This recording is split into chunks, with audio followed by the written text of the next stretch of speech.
Okay. And those who are okay with being recorded, it would be nice to see some of your faces and not have to talk to a dark screen, if that's comfortable for me as well as the other presenters as well, and who will be speaking through the morning. Welcome. It's amazing to have another room full for the second dialogue in the series of curating queer archives in India, but also across South Asia. As you all know, it's a subject new but old, explored but not explored, and we continue to dwell into it from different perspectives. Short introductions. I'm Ishita Shah. I'm a designer and a historian. I represent the collective Curating for Culture. I also represent Queer India Archives. Um, and unlike perhaps first dialogue, where I was the presenter, this time I would be moderating the conversation. And the presenters are much more creative, excited younger souls from the summer internship program at Queer India Archives. Those who don't know about Queer India Archives, I'll keep it very brief. We are about almost 2 years young.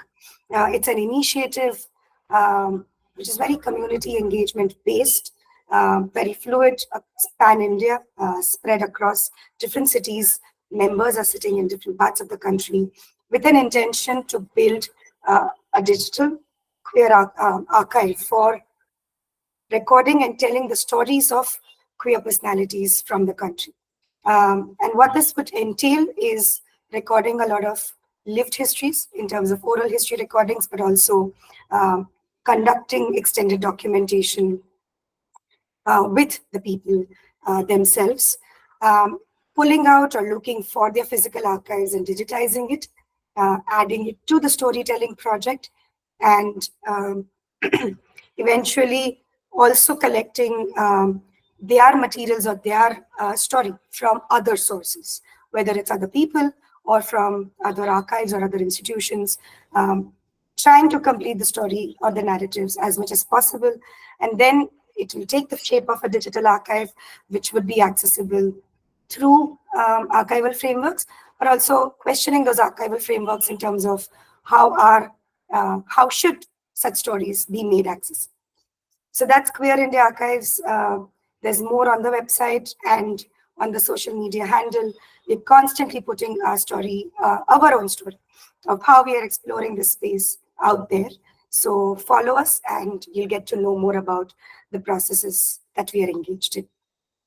Coming to today's session, the summer internship program for a young initiative like ours couldn't have been possible without the right collaborators. First, the Center for Sexual and Gender Studies at Ashoka University. We can't be enough grateful of them for not just collaborating, but just opening it up in terms of the students who are interested, and I speak for the students as well. Quite a few students who must be looking for internship, and CSGS becomes the right interlocutor. And the process was very open and free, and hence we could find our team through them. So a big round of applause for Ashoka University for being such a space. And it's very important to clarify that it's not just students of Ashoka University who enroll through the center. And hence they are really a curatorial space for many in the country, I think. Next, very important is NAS Foundation, the India Trust. I think opening up your collection to an organization like us or a collective like us itself can be very apprehensive, can be an apprehensive emotion because you don't know what we're going to do with it. And furthermore, two interns who will work remotely with us and to trust us that we know how we'll build their capacity definitely takes a lot. Most of you know about NAS, but if you don't, they are themselves a pioneering institution. So do look them up. And of course, our interns will tell you about it. Anjali Gopalan, who is the founder, would try joining us. But in the meanwhile, Mr. James Vilayat is with us representing NAS Foundation. Mr. Ashok Rao Kavi, who's also been a contributor, and again has constantly allowed us to work with his collections, who will be joining us soon. We are very thankful of him as well. And Professor R. Raj Rao, whose collections have also been important for the internship program. And we are again very grateful of them contributing and giving us the free space to explore the processes that we're going to talk about today. With that, let's get started. You all must have seen who our presenters are, but I'm not getting into. So the format is going to be our interns will present, and we'll then introduce our invited respondents, and then take you open it up or take you into a conversation for an open dialogue. So here are interns, their introductions are there. I think the way I would want to introduce them is with the two words how I think I recognize them. So Jigeesha Bhargavi, who has been our oral history project intern, is very meticulous and very speedy. By the time we would catch up on what we have to respond, she would have been ready with something else. And that was a very exciting space to be in. Maleah Mehta, who's a social media intern, has been very creative, creatively patient. So she's also very calm. But to be creatively patient, most of you who are from creative field would understand what that means.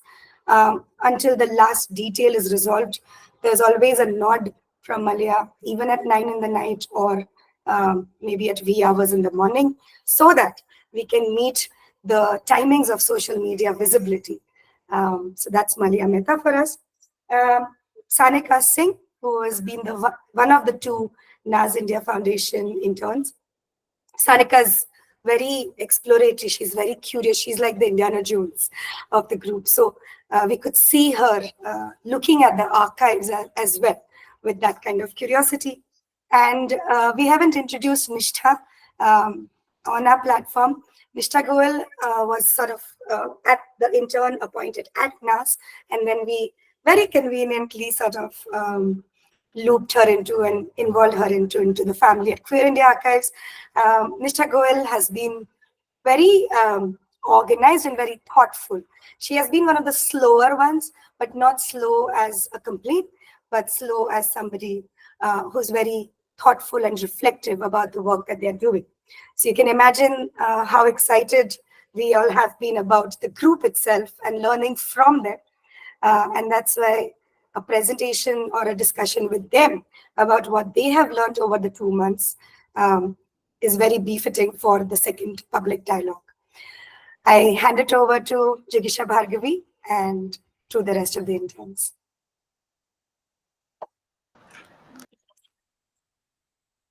Hello everyone, I am Jigeesha Bhargavi. I pronounce she, her. I'm currently pursuing a PA Honours Political Science at Hindu College, Delhi University.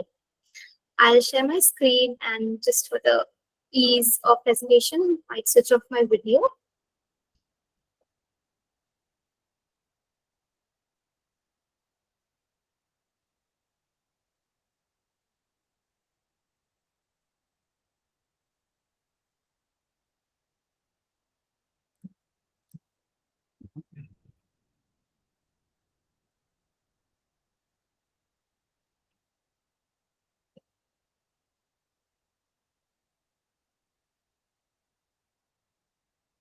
Yes.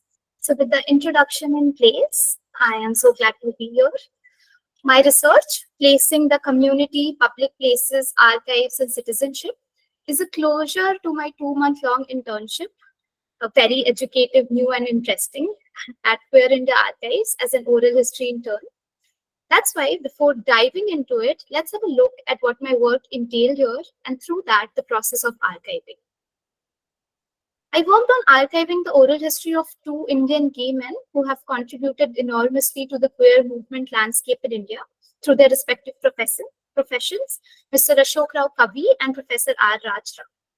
Their life stories were recorded in audio and video sessions, so my first task was to perform a detailed editing of audio files, which meant getting rid of unnecessary background noises and conversations, cutting the long 1 or 2 hour audio files into short clips of 45 to 47 minutes. And from here, I moved to proofreading the transcript file. which look like basic editing of typos and grammar.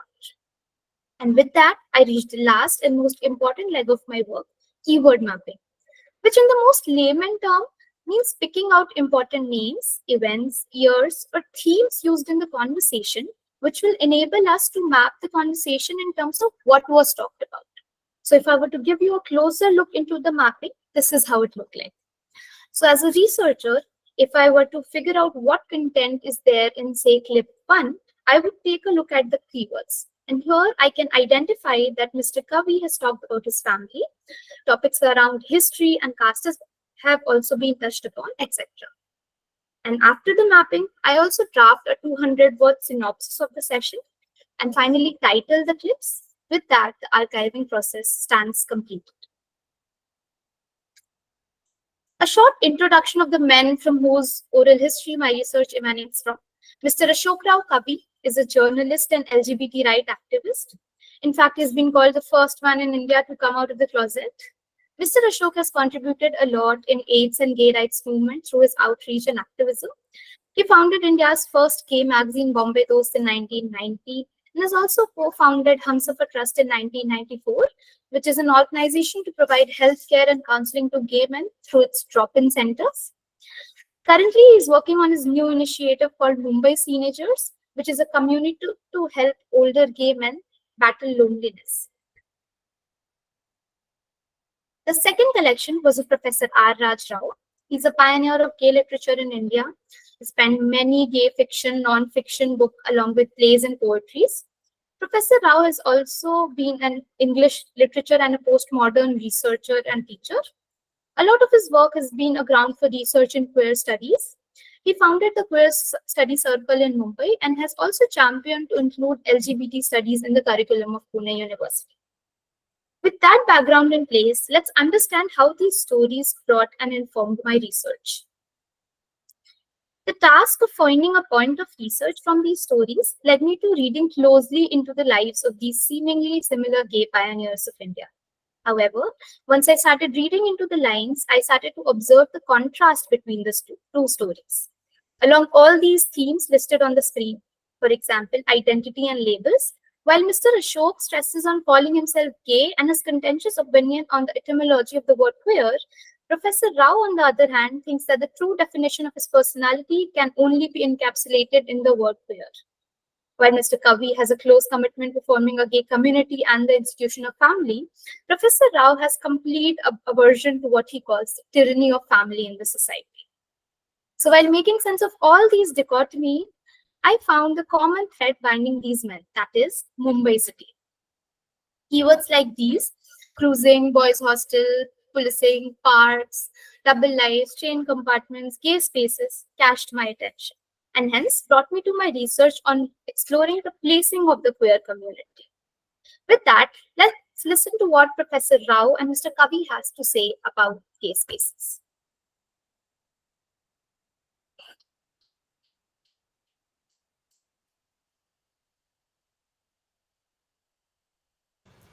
We can't hear. Okay. Sorry.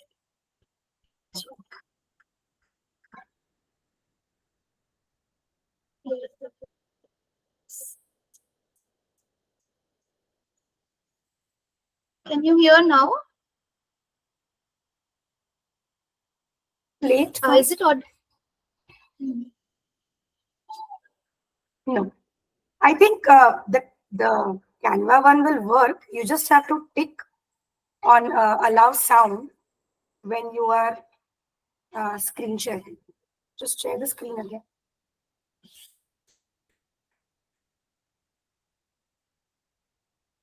And also don't put your mic on mute. That these two things should work.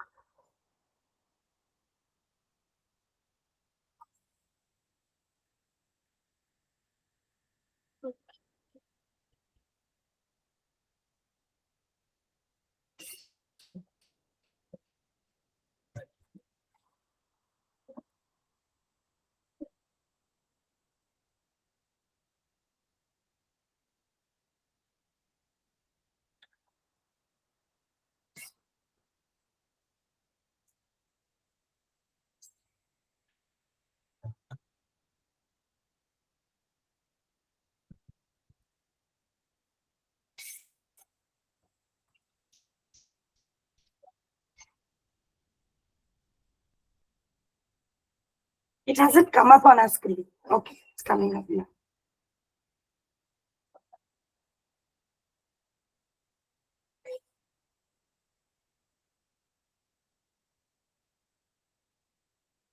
Is it audible now? Now we can see the PDF, not the Canva one.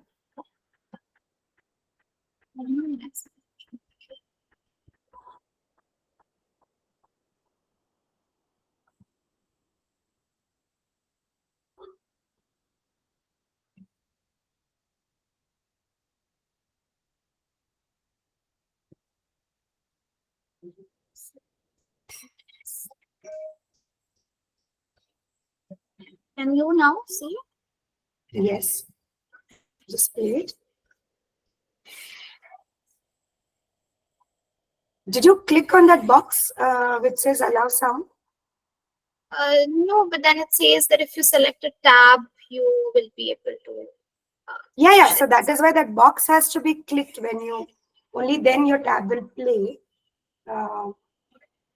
Yes, I think wait. Let me know.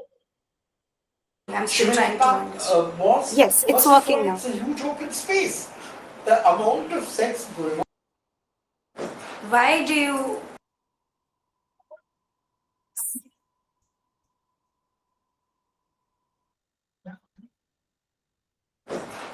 you think that Shivaji Park did something? I'm still trying to understand. Was, first of all, it's a huge open space. The amount of sex going on at night, there would be special walas who come on cycles and tell you, abhi clear off, abhi 12 baj gaye, kya kar rahe ho, all that was there. I mean, there would be heaps of young chaps like me, fiddling around with each other, all sorts of things. And it was all done with great elan, no shame. The police was called Godi, That is the female of that is Godi. And we'd say, Arey Godi aayi, chalo yaar ghar jayenge. That sort of, there was no feeling of guilt there. There was a feeling that we would be shamed. They would come and say, put their torches. I was, Arey band karo yaar, kitna dikhate ho. That sort of thing. There was this feeling of shaming you to go home. So those Indic things were very clear, and that is why I am very proud to say that I am one gay man in India who never had to come out. I was way out there, for no effort of mine. I would say that I was pushed into it because our way of life, the Indian way of life, as it was developing in a cosmopolitan city with all sorts of cosmopolitan. Unlike Calcutta and Delhi, Bombay was cosmopolitan to the core, even today. There are bars where you go where they give you by the quarter. There'll be a prostitute sitting nearby, there'll be a hijra here, there'll be a stockbroker there. And that sort of mixing is just not there in Delhi.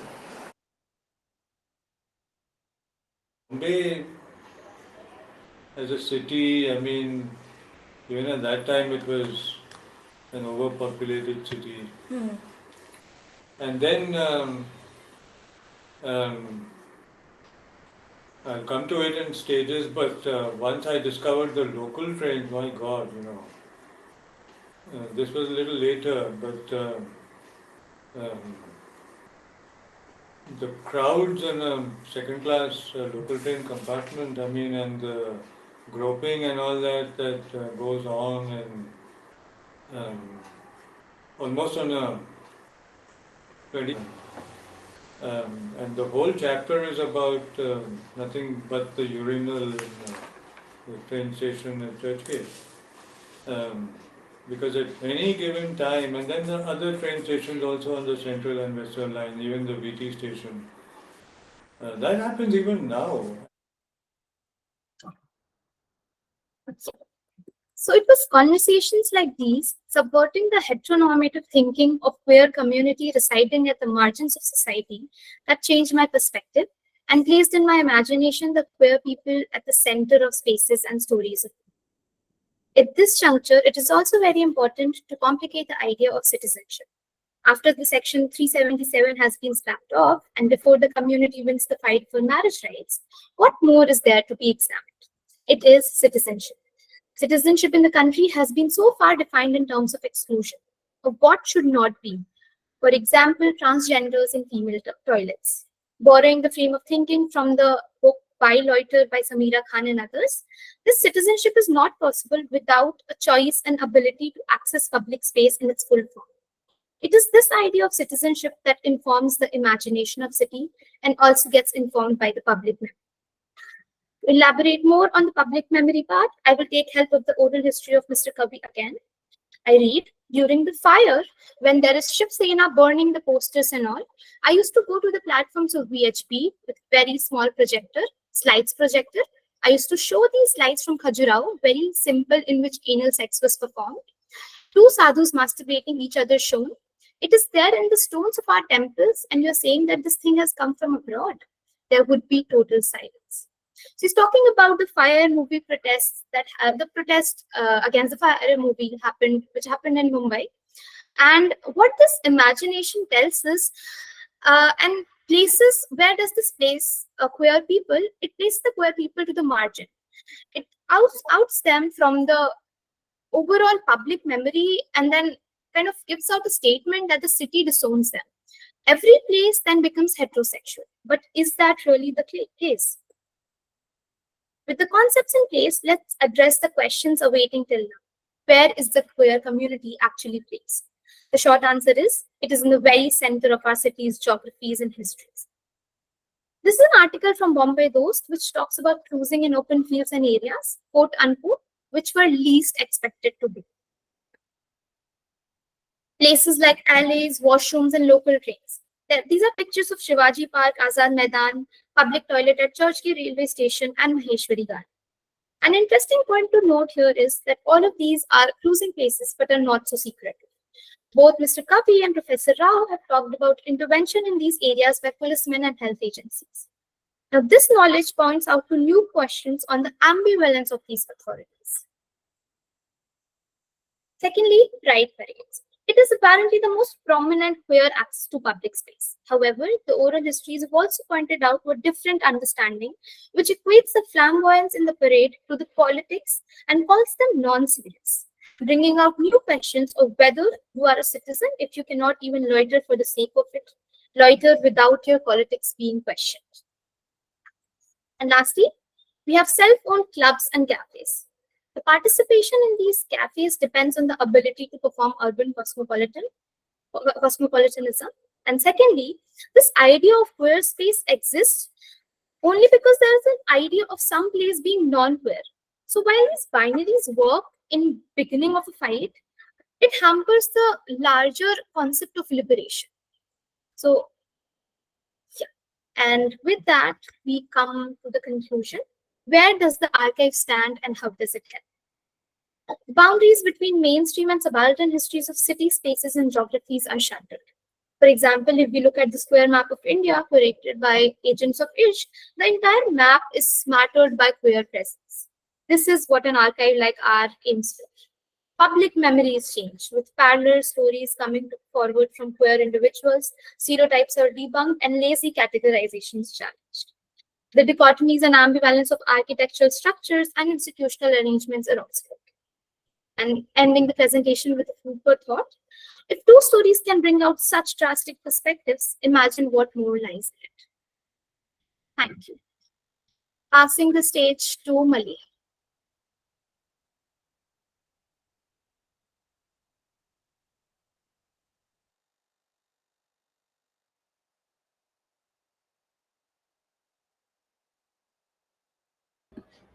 Good morning, everyone. Thank you for being here today. I'm Maleah Mehta, and I'm a second year student currently at Ashoka University pursuing international relations and economics. I will just be presenting my screen.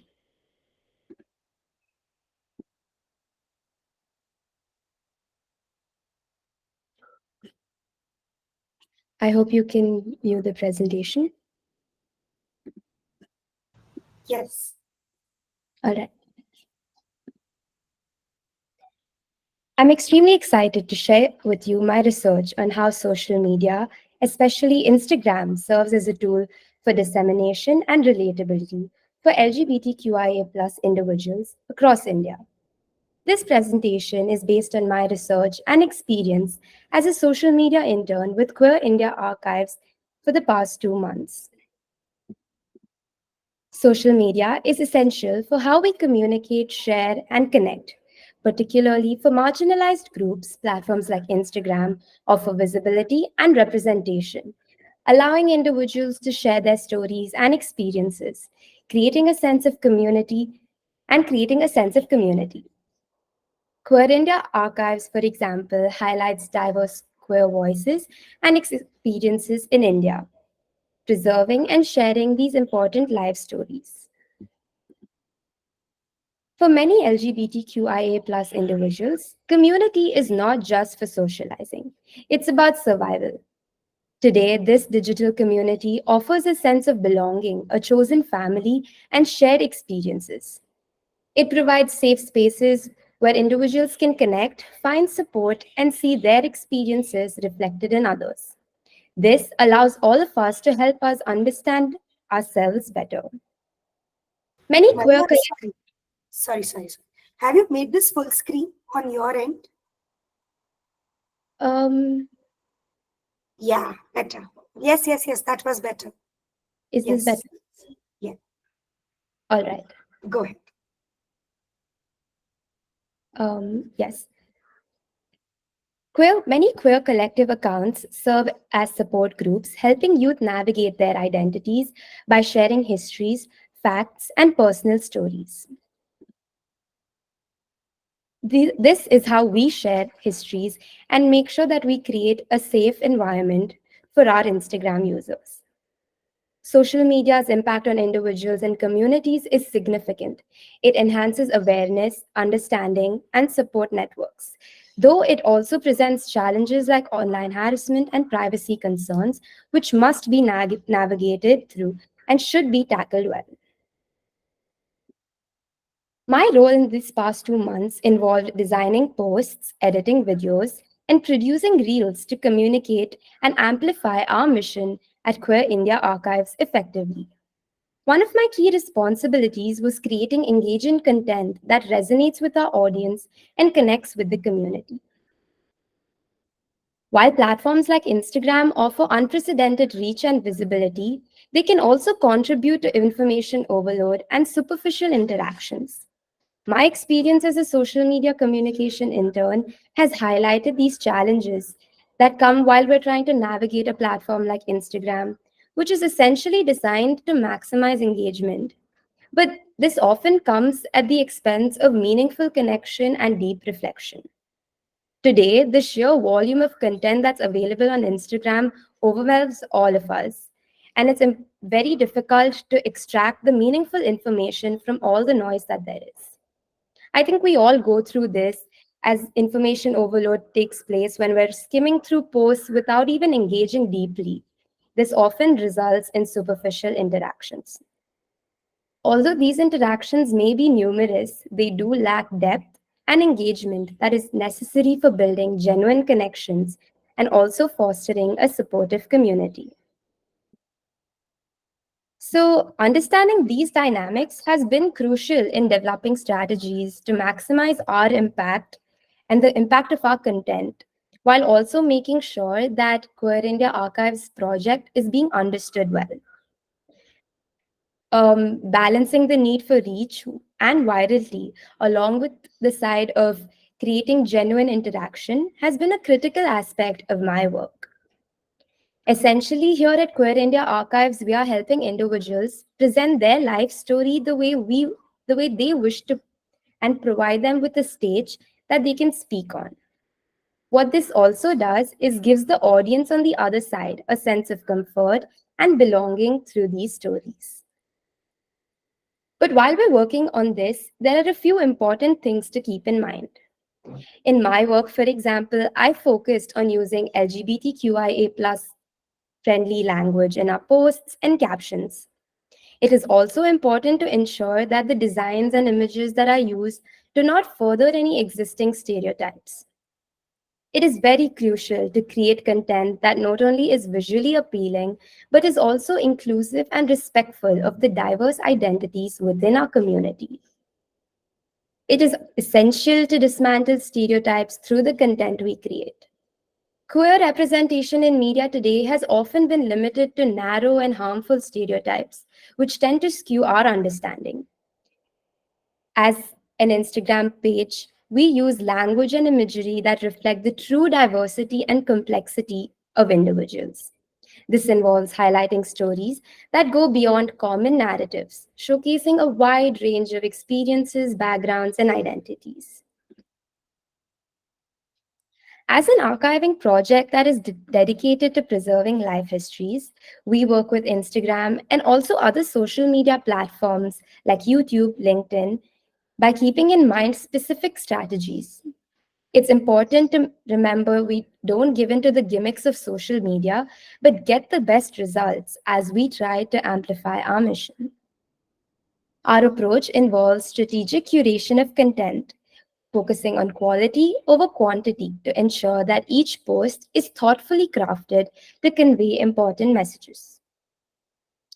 We use tools such as Instagram stories and highlights to provide easily accessible and digestible information. Stories and highlights have allowed us to share timely updates and organize our content into easily navigable sections.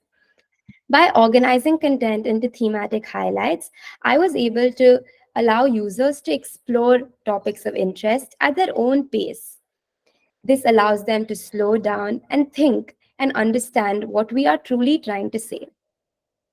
This approach has helped us mitigate the effects of information overload. Another important feature that we have realized is authenticity, which is the key to building trust and relatability with our audience. This means being honest and transparent in our storytelling. We have tried to implement this by sharing the different processes that take place here at Queer India Archives.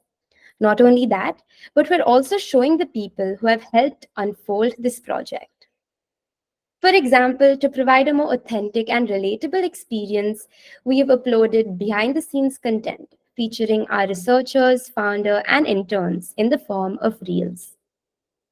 By showcasing these videos, we're trying to humanize the process of archiving, making Queer India Archives' mission more accessible and relatable for the audience. This allows the effort and dedication to be seen to everyone that comes along with preserving queer histories. It's asking the audience and inviting them to come be a part of our journey. Let's take a look at one of the recent reels we had uploaded of Professor R. Raj Rao. The fragmentation of my life, that intellectually you could be able to relate to them. Power structures are not that simple as they may seem on the face of it. This has to be understood. So, by posting Professor R. Raj Rao's oral history interview, we have given the space for him to narrate his experiences in his own voice and words. Through this, we're trying to make sure not to alter any stories just for the sake of engagement, followers, likes. Instead, we're trying to focus on sharing the true narratives that resonate with the community. We're giving a first person voice to the past and are not speaking on behalf of anybody. It's not just about trying to reach to one group, but we're trying to go deeper and reach to different type of people who understand in different ways. For example, our researchers, Sukhita Namaskar. Jigeesha, try to explain her process in Marathi, reaching our friends who may not understand in English or Hindi, but better understand in other languages. Let's take a look at this. मी सुखदा जोशी. चला मी आज तुम्हाला दाखवते physical आर्कायव्हिंग म्हणजे काय. तुम्ही इथे बघू शकता जुनी वर्तमानपत्राची कात्रणं आहेत, काही हँड रिटन डायरी आहेत, ही जुनी पुस्तकं आहेत, ही मॅगझिन्स आहेत. ह्याचं आम्ही So, through these formats, we're trying to make inclusive content that is accessible to all. Reels, with their dynamic and engaging format, are particularly effective in capturing the attention of users quickly. However, they also help us inspire and educate our audience about the importance of archiving and the intricacies that are involved in this process. Let's take a look at static posts. These, on the other hand, are used to provide detailed information that can be referred back to easily, making them perfect for sharing event updates, details about our next projects, life histories, or some physical archival content. So we create a mix of visually engaging reels and thought-provoking static posts that invite our audience to pause, think, and we aim to foster meaningful interactions rather than just seeking likes or shares. As I mentioned earlier, we use other social media platforms as well. For example, we used YouTube for posting our previous public dialogue, and this has allowed us to share long-form video content, providing a platform for in-depth stories and interviews. This allowed people who could not join to take a look back at the information that was shared and discussed. We also post on LinkedIn as it helps us connect with professionals and advocates in the human rights and LGBTQIA+ spaces. Let's take a look at some other archive accounts on Instagram. For example, archives at NCBS.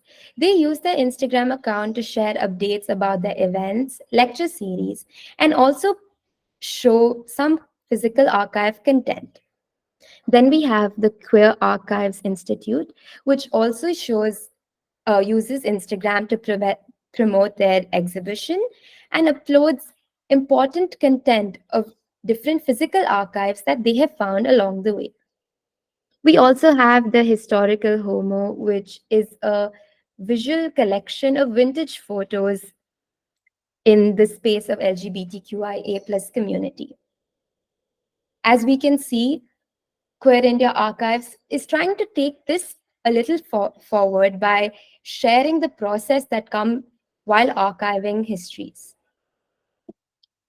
I would like to end my presentation with some questions that I think we all should think about as we go ahead. How do we make such platforms more inclusive and safe for the community? It's also important to understand how we can reach community living in the grassroots levels of India through social media, and how we can make archives accessible to people all over the world. Thank you so much.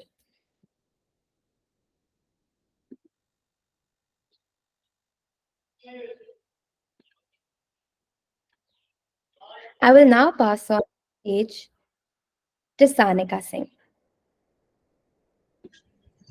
Thank you so much, Maleah, for that incredible presentation. Hello, everyone. I'm Sanika. I use they, she pronouns.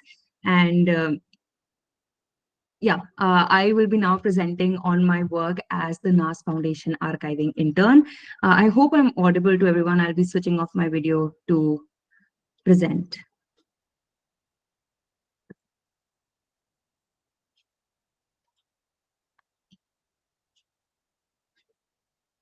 Is my screen visible? If you could please give me like an audible confirmation, because I can't see anything else. It is visible. Okay, thank you so much. So once again, hello everyone, I'm Sanika, and over the past 2 months, I pursued a summer internship at Queer India Archives. Today, I'll be talking about my internship experience, sharing some key takeaways and critical reflections. I'll also be sharing some snippets from the research project that I pursued titled Health, History, and Human Rights, Tracing the Trajectory of the MSM Program at NAS Foundation India Trust. So I'd like to begin by talking about my role to contextualize the project itself. My role was that of the NAS Foundation archiving intern. And NAS Foundation, as many of you may know, is one of India's oldest HIV/AIDS care organizations, and it had a pivotal role to play in the battle against Section 377 and ultimately decriminalizing homosexuality in the country. In terms of the archival processes, I was associated with the cataloging and documentation of physical archives. Now, cataloging, for those who may not be aware, is the process whereby archival collections are recorded and described in a systematic fashion. The goal is to create a sort of finding aid, which in our case were these catalog spreadsheets that help researchers locate and retrieve archival material, and they also help archivists identify any preservation or conservation needs within the collection. Now, cataloging may seem like a simple enough task at surface, but there's a lot of complex intellectual labor that goes on behind it. To put it simply, cataloging is sort of making sense of the archive, because you cannot catalog a material that you do not understand in the first place.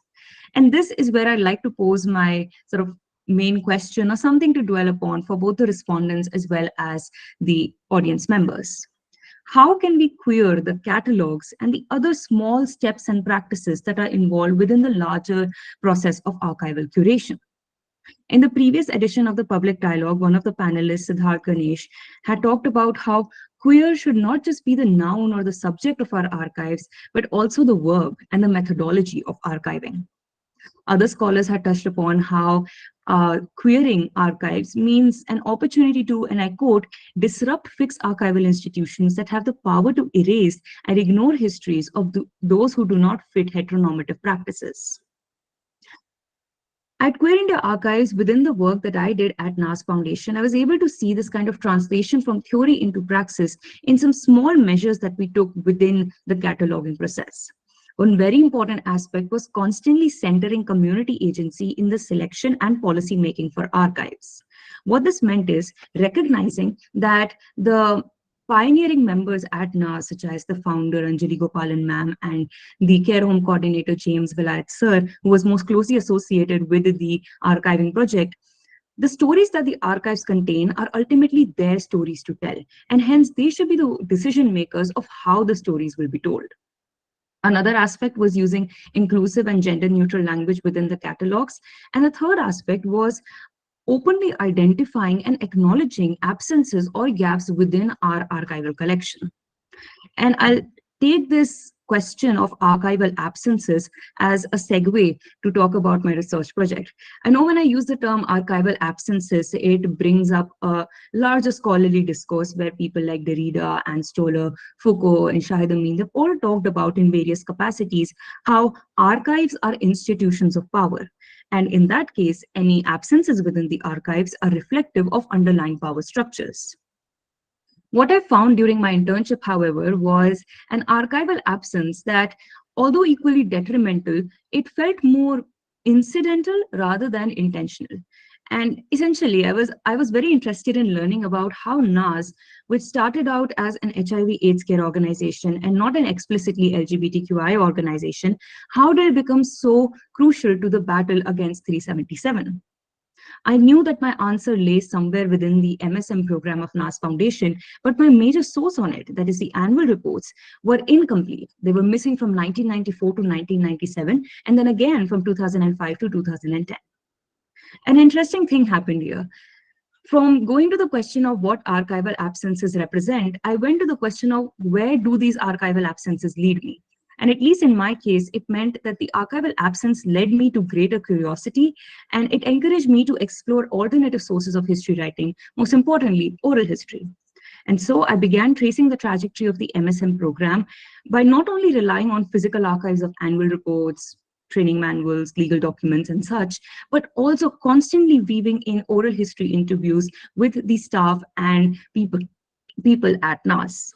Now, I've been using MSM, the acronym so far. I'll take a moment to define it. MSM refers to men who have sex with men. It's a dated and very contextual term to the HIV/AIDS crisis, where men engaging in same-sex activities were identified as a high-risk group, irrespective of whether they identified themselves as part of the LGBTQ community. During my conversations with the founder, Anjali Gopalan ma'am, she talked about how when NAS was founded, her understanding of HIV was very much linked to how the crisis had so far unfolded in North America, where it was labeled a gay virus. So NAS started out its work with the MSM community by distributing condoms, information pamphlets, and other things in parks, toilets, and common cruising spots across Delhi. In those early years, MSM and NAS at large were definitely run on minimal funds, and most of the workers were volunteers. But 1997 onwards, we start to see the organization pick up and expand its capacity. 1997 onwards, our physical archives also increase in their volume, and we see that some of the skeletal structures that define NAS even today, such as support groups for the community, telephone counseling services, community outreach, all of these skeletal structures and verticals came up roughly during this period. So weekly support groups like Hamrahi, Hamjoli, and Hamnawaz, and telephone counseling services like the NAS Dos helpline, which is active even today, were set up in the late 1990s. Another crucial aspect of the work that NAS did with the community was training on subjects such as sex, sexuality, gender sensitization, and HIV/AIDS. NAS, being an organization that by the 2000s had worked in this field for quite some time, over 5 to 6 years, it also began collating its learnings and best practices within these training manuals, such as teaching about sex and sexuality and the dictionary of HIV/AIDS. And another interesting transformation that happens here is that NAS starts training the trainers of other organizations that were coming up in various cities of India. So Bharosa in Lucknow, Project in Calcutta, Sahodra in Chennai, LGBT India in Bangalore, and many such organizations. We see a sort of MSM network evolve across the country. And now we come to the challenges that the MSM program face. Throughout the interviews with the MSM outreach workers such as Bobby, Prince, and even James, they consistently mention how before 377 was read down, MSM outreach work was a very difficult task because first of all, members of the community would be afraid to identify themselves as gay. And secondly, police would also use the criminalization as a tool to harass members of the community. And this is where I sort of find the answer to my initial research inquiry, and also a sort of confluence of public health and legal discourse, where because of these adverse political legal environment that Section 377 had created for HIV/AIDS prevention and care work, NAS Foundation's then program head of the MSM program, Charlene Rakesh, filed a petition on behalf of the organization against Section 377. They challenged them both on the violation of fundamental rights of life, liberty, and freedom, and also, as I mentioned, on the harm that this law was causing to the HIV/AIDS and prevention work. 2001 onwards, the NAS archives have renamed the MSM program as the Millen Project, and definitely the program expands to even greater heights during this time, setting up its own clinic for MSM and TG groups, TG being transgender, and also a drop-in center for the community. This is also the period where the long legal battle against 377 is fought, but due to the paucity of time, I cannot draw out the full timeline of that. What's important is that 2009 marks the sort of cathartic moment in India's queer history, where the Delhi High Court reads down Section 377 in the judgment in NAS Foundation versus Government of NCT of Delhi case. We know that this judgment was eventually overturned in 2013 by Supreme Court and also reinstated by the Supreme Court in 2018. But the first victory of July 2nd, 2009 remains a very historic moment in India's queer history and is commemorated as the Indian Coming Out Day. The years following the judgment, it is evident that MSM sort of fell out of the larger public discourse, or I should say enlarged. The discourse enlarged itself to be more inclusive of the LGBTQIA+ community and the various identities and nuances that come with that. Accordingly, NAS Foundation has also responded by setting up Delhi's first LGBTQIA+ center in 2023. In my eyes, the MSM program's legacy is very much the kind of shoulders on which this center has been built upon. And most importantly, throughout this transformation and trajectory, what we see is an organization that was consistently resilient as well as responsive to all the challenges, discourses, and new resources that emerged within its wake. It was an organization as well as a program that was constantly mutating itself according to the contemporary scenario. And the NAS Foundation archives present an extremely exciting opportunity to delve into these discourses, delve into these narratives and all their beautiful nuances, and draw out a history that is rich as well as very extensive.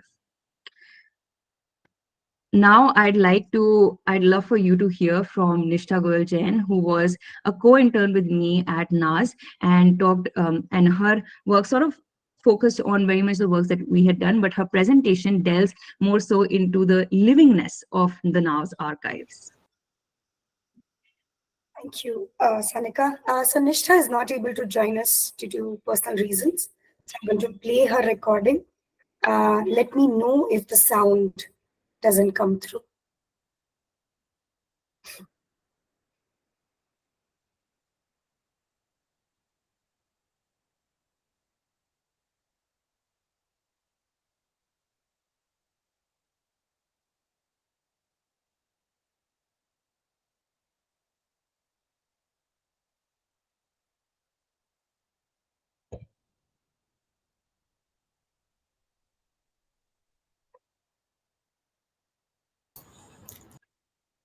Ishita, will you let us know when you're playing?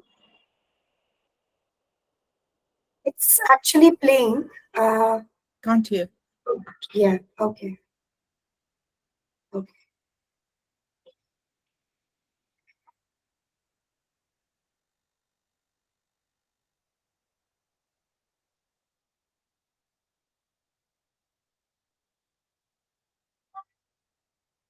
It's showing up now, right? Yes. And good morning, everyone. I am Nishtha, an intern at NAS Foundation, where I've had the privilege of working with Queer India Archives. Our project is focused on digitizing the rich history of the NAS Foundation, transforming it into an accessible platform that fosters new learnings and insights. Through this effort, we aim to preserve the legacy of NAS while opening the doors for future growth and understanding. My topic centers around the exploration of the living archives. Previously, with Sanika, we delved into the physical archives and the cataloging process. Now, we shall shift our focus to the oral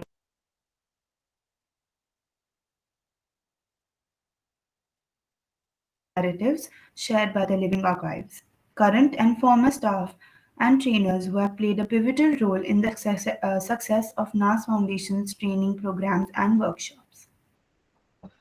By analyzing their experiences and insights, we aim to deepen our understanding of the NAS's vision and the impact of its work in expanding mindsets and fostering change. The table of content outlines the key section of the presentation on exploration of the living archives at the NAS Foundation. It includes an introduction to the organization, detailing its history and mission.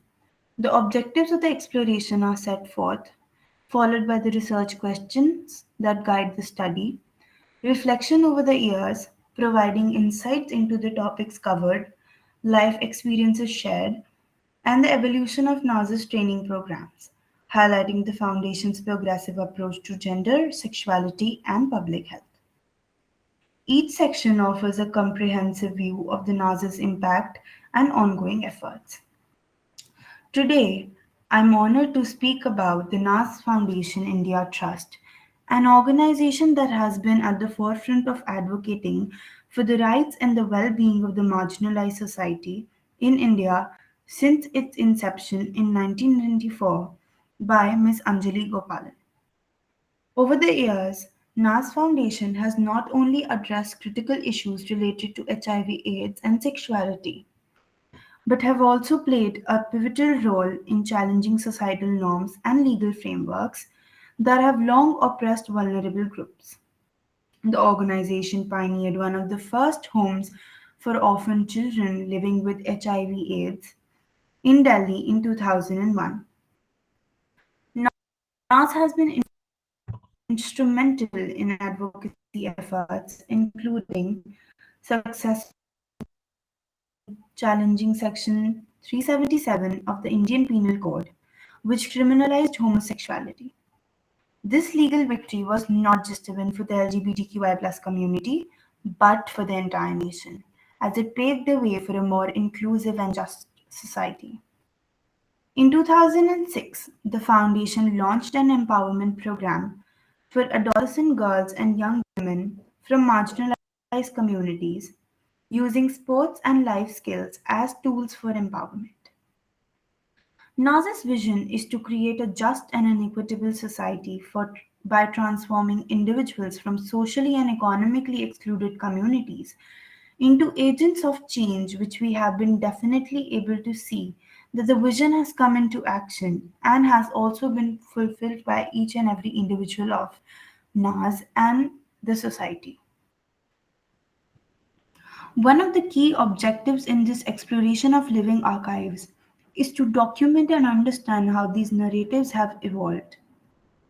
This involves examining the various training programs conducted by the foundation, understanding the experiences of different trainers, and analyzing how these workshops have impacted the trainees.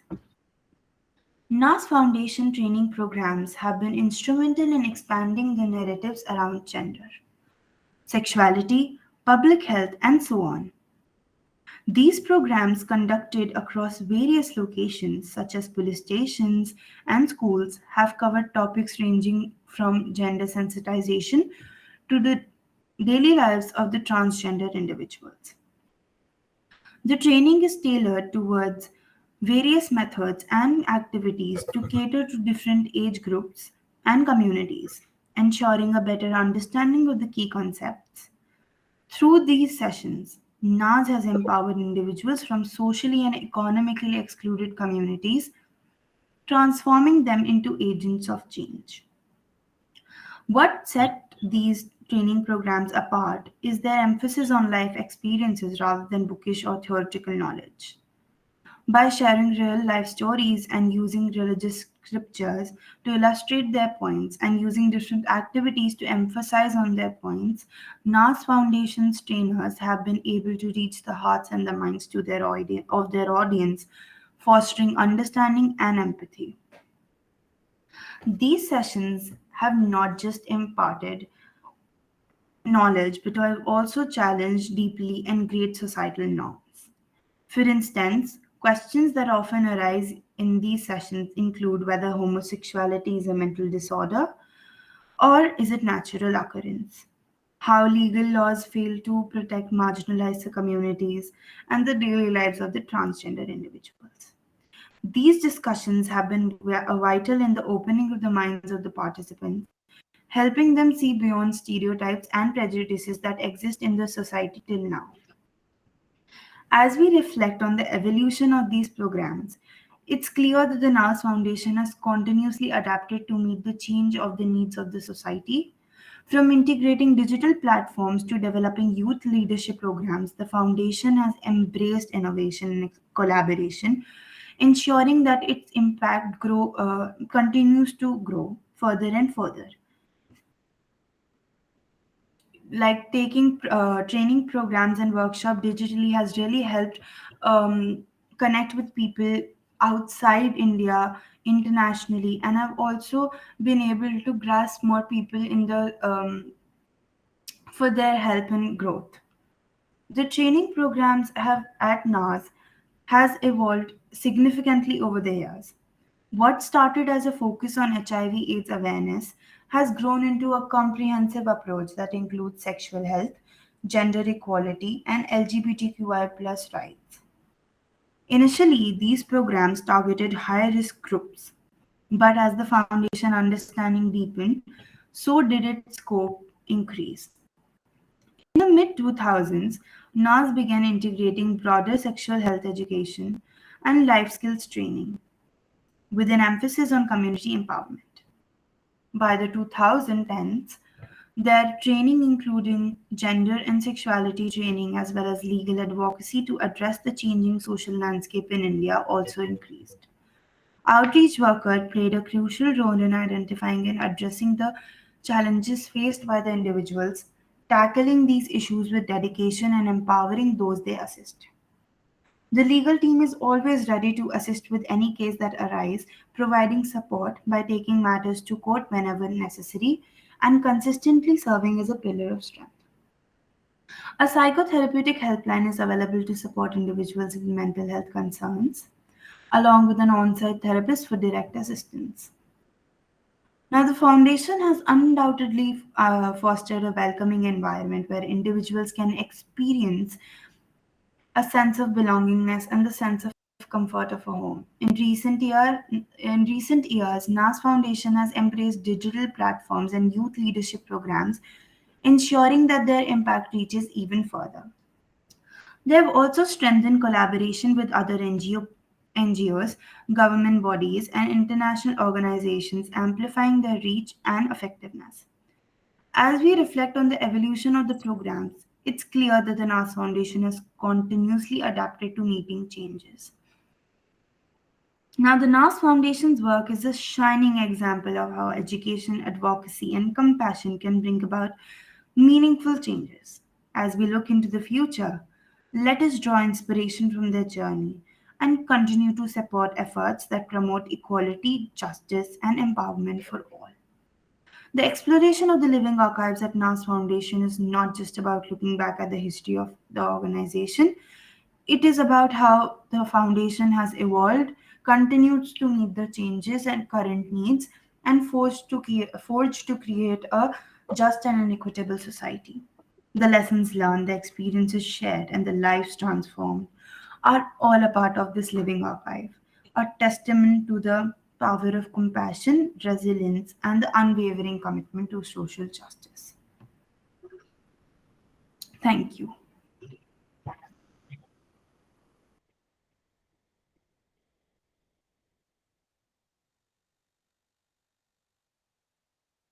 So with that, we come to the end of the first part of the morning. All our four intern presentations are done. And I'm going to request everyone to just share a reaction using the button or the toggle at the bottom or use the chat. But we definitely should commend them for their work in your own ways.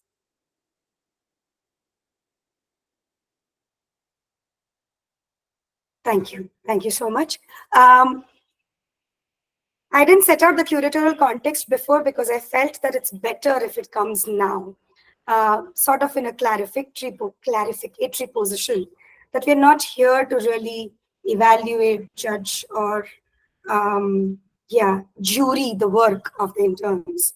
The interest here was to be connected with the questions that had emerged in the last public dialogue, which was about the value and purpose of building the kind of archive we are building, but there are many similar projects.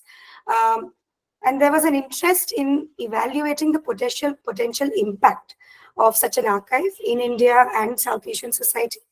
Would it contribute to shifting societal attitudes and fostering a new understanding of gender and sexuality? Could it offer support to individuals grappling with their identity or those who are in denial of their gender and sexual fluidity? Or is it or its primary function, will it really remain limited to research and academic explorations only? So it was this larger thematic about relevance, relatability, and reach of Queer India archives that we want to sort of jostle, if I put it like that. We want to sort of unpack it through the works that you saw, but also if you have other questions and other remarks and other thoughts about similar projects and similar processes. So that's the intent of the second part. Without taking too much time, but I would like to introduce our invited respondents because they bring their own subject expertise, which is going to be very critical for us to expand the subject. So we have with us Professor Nithila Kangasabai. She's an assistant professor at the School of Media and Cultural Studies, TIS, Mumbai. She researches and writes in the areas of feminist media studies, feminist pedagogies, journalism studies, academic mobilities, research cultures, digital media, and friendship. She recently co-edited Yari, an anthology of friendship, anthology on friendship by women and queer folks. This was in 2023. We then have with us Ekta Mittal. She's co-founded Mara, a media and arts collective in Bangalore in 2008. She works there as a practitioner, researcher, curator, and facilitator around issues of gender, labor, and caste in rural and urban contexts.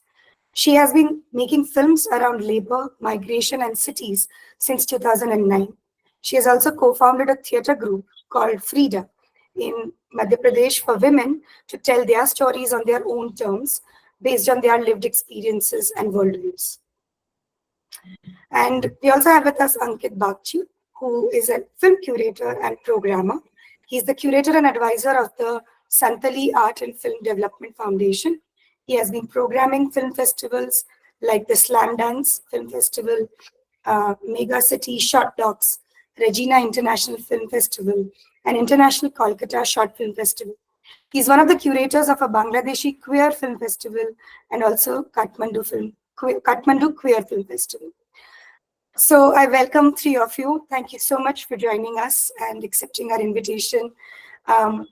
We could begin with your responses to what we just saw, whether it's questions to the interns, whether it's new thoughts, whether it responds to the work that we have seen.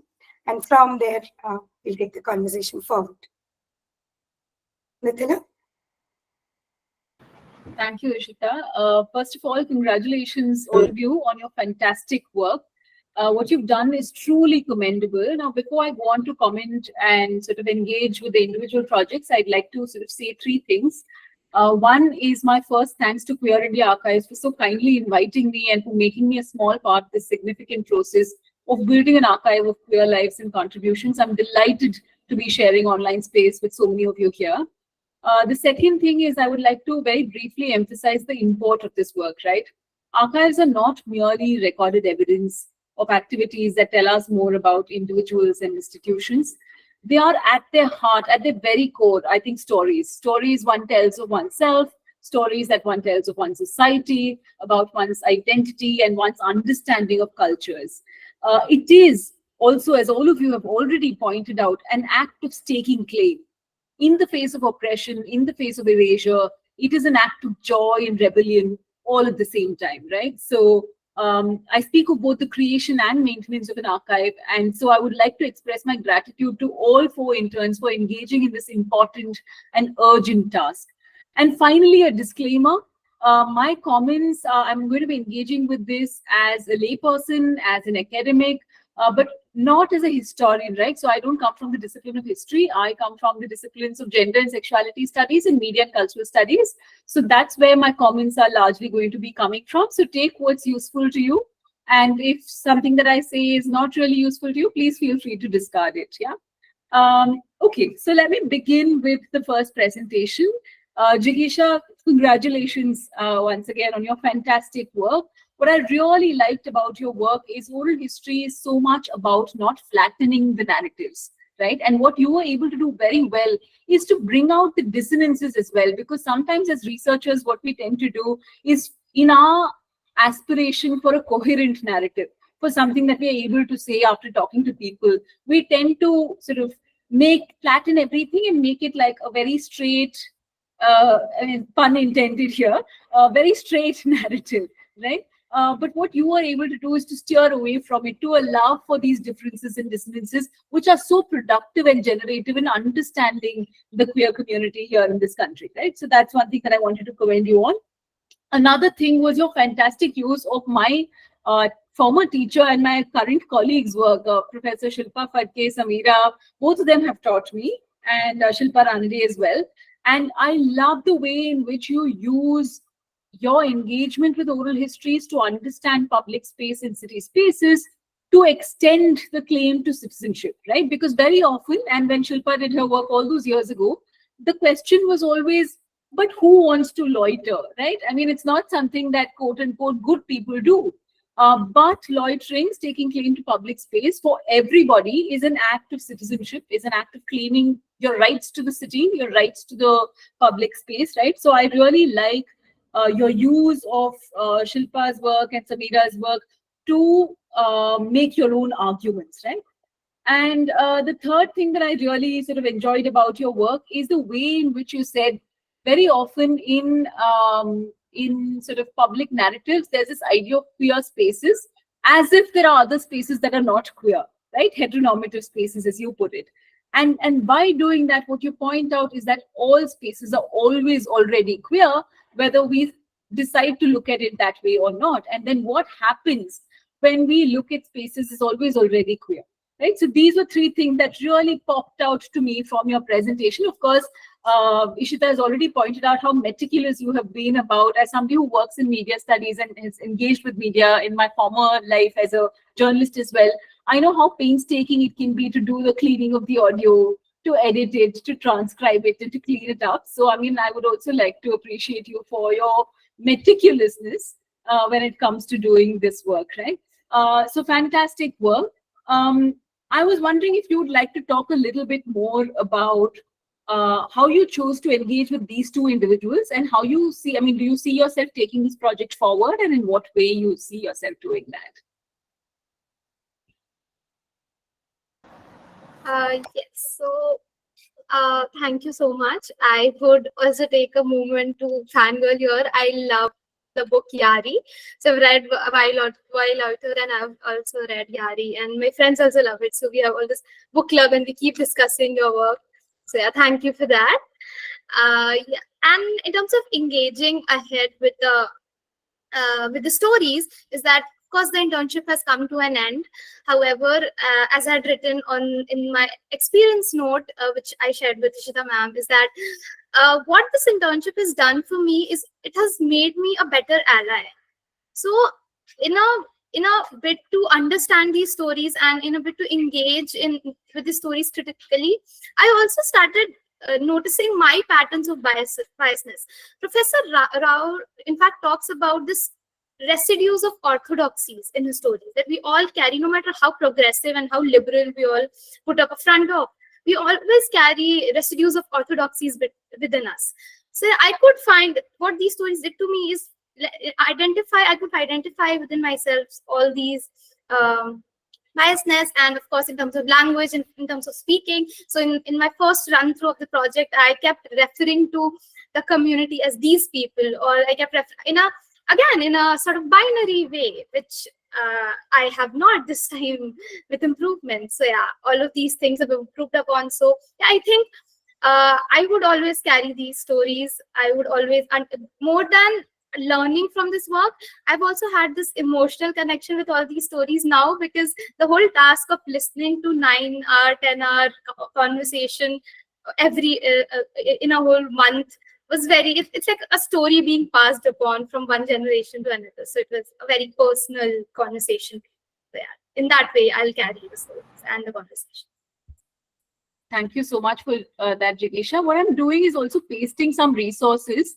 I hope you're able to see that on some of the things that I was able to think of while you were doing your presentation.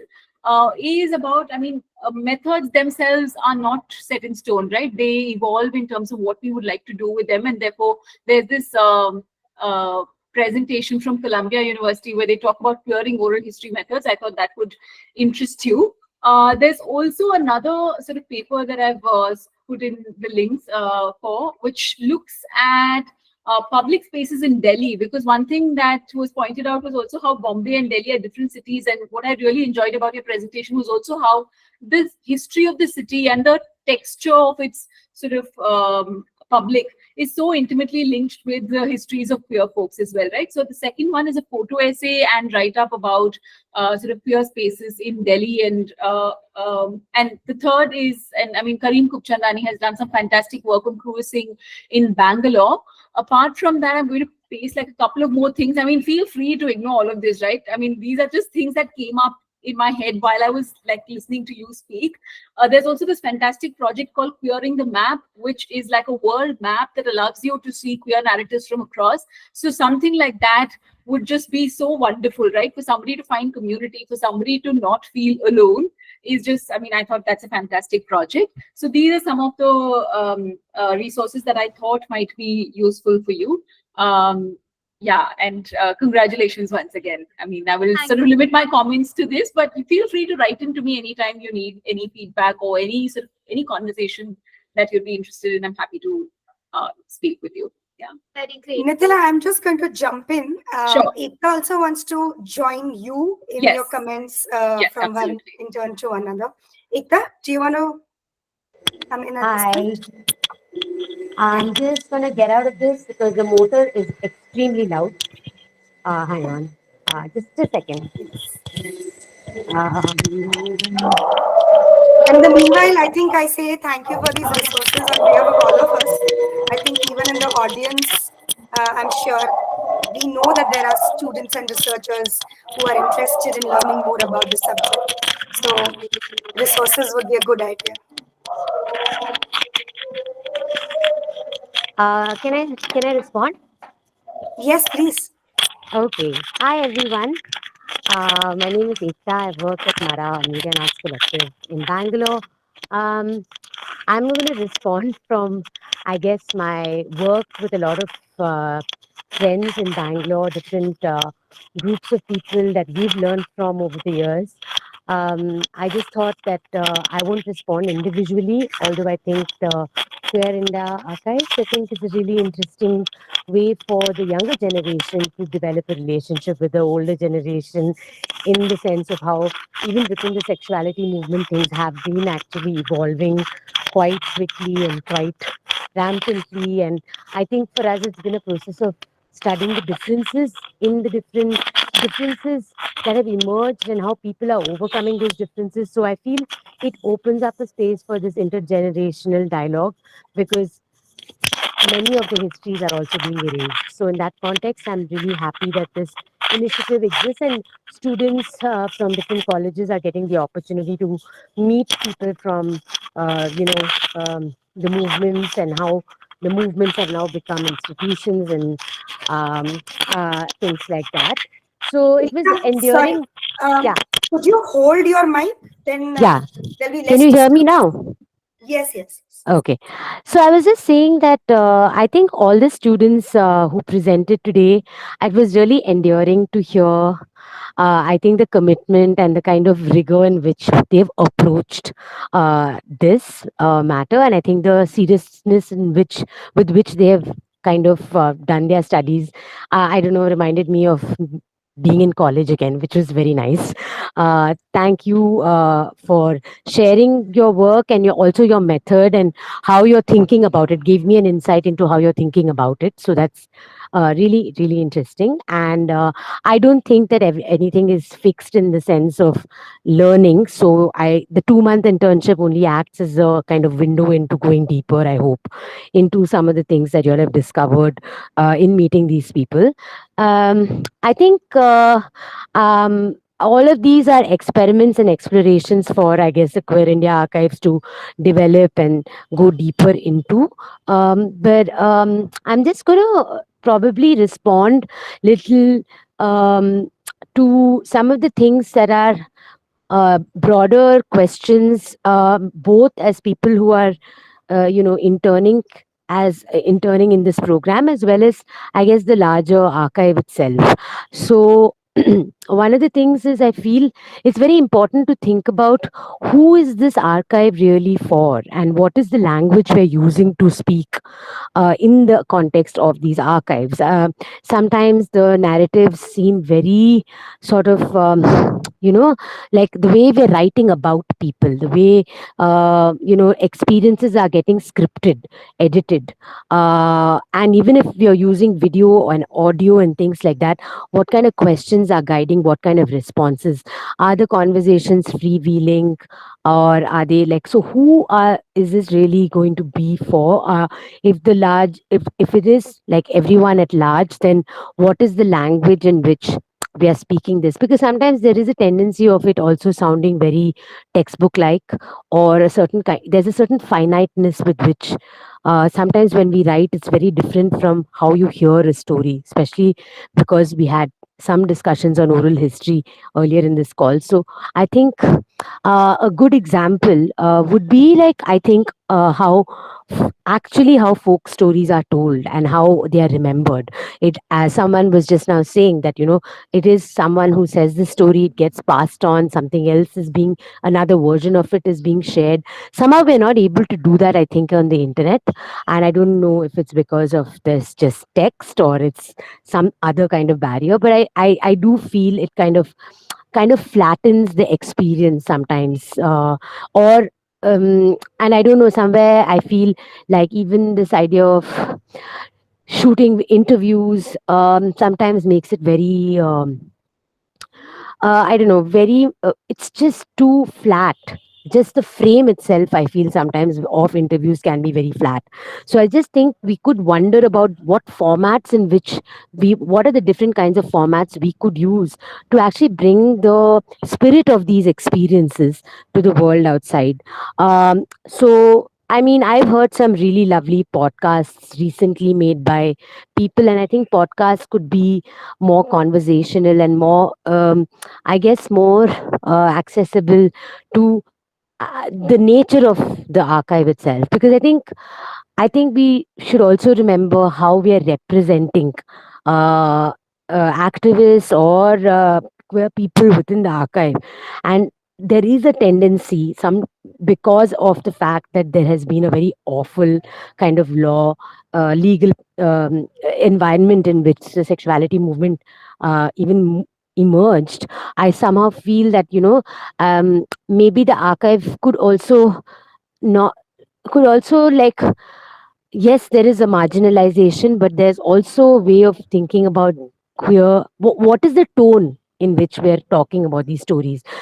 Sometimes I feel like there is a tendency to victimize the narrative, and I think that victimization, or some kind of, like, this is no longer in the mainstream, and I think people have been fighting for it. So how do you retain that dignity, the fun also of this, of things that happen within the sexuality movement? It's not all serious and, like, difficult journeys. Of course they are difficult journeys, but what is the balance of also showing the, I guess, the celebrations, the kind of cultures? Now that is something I really feel from all four presentations.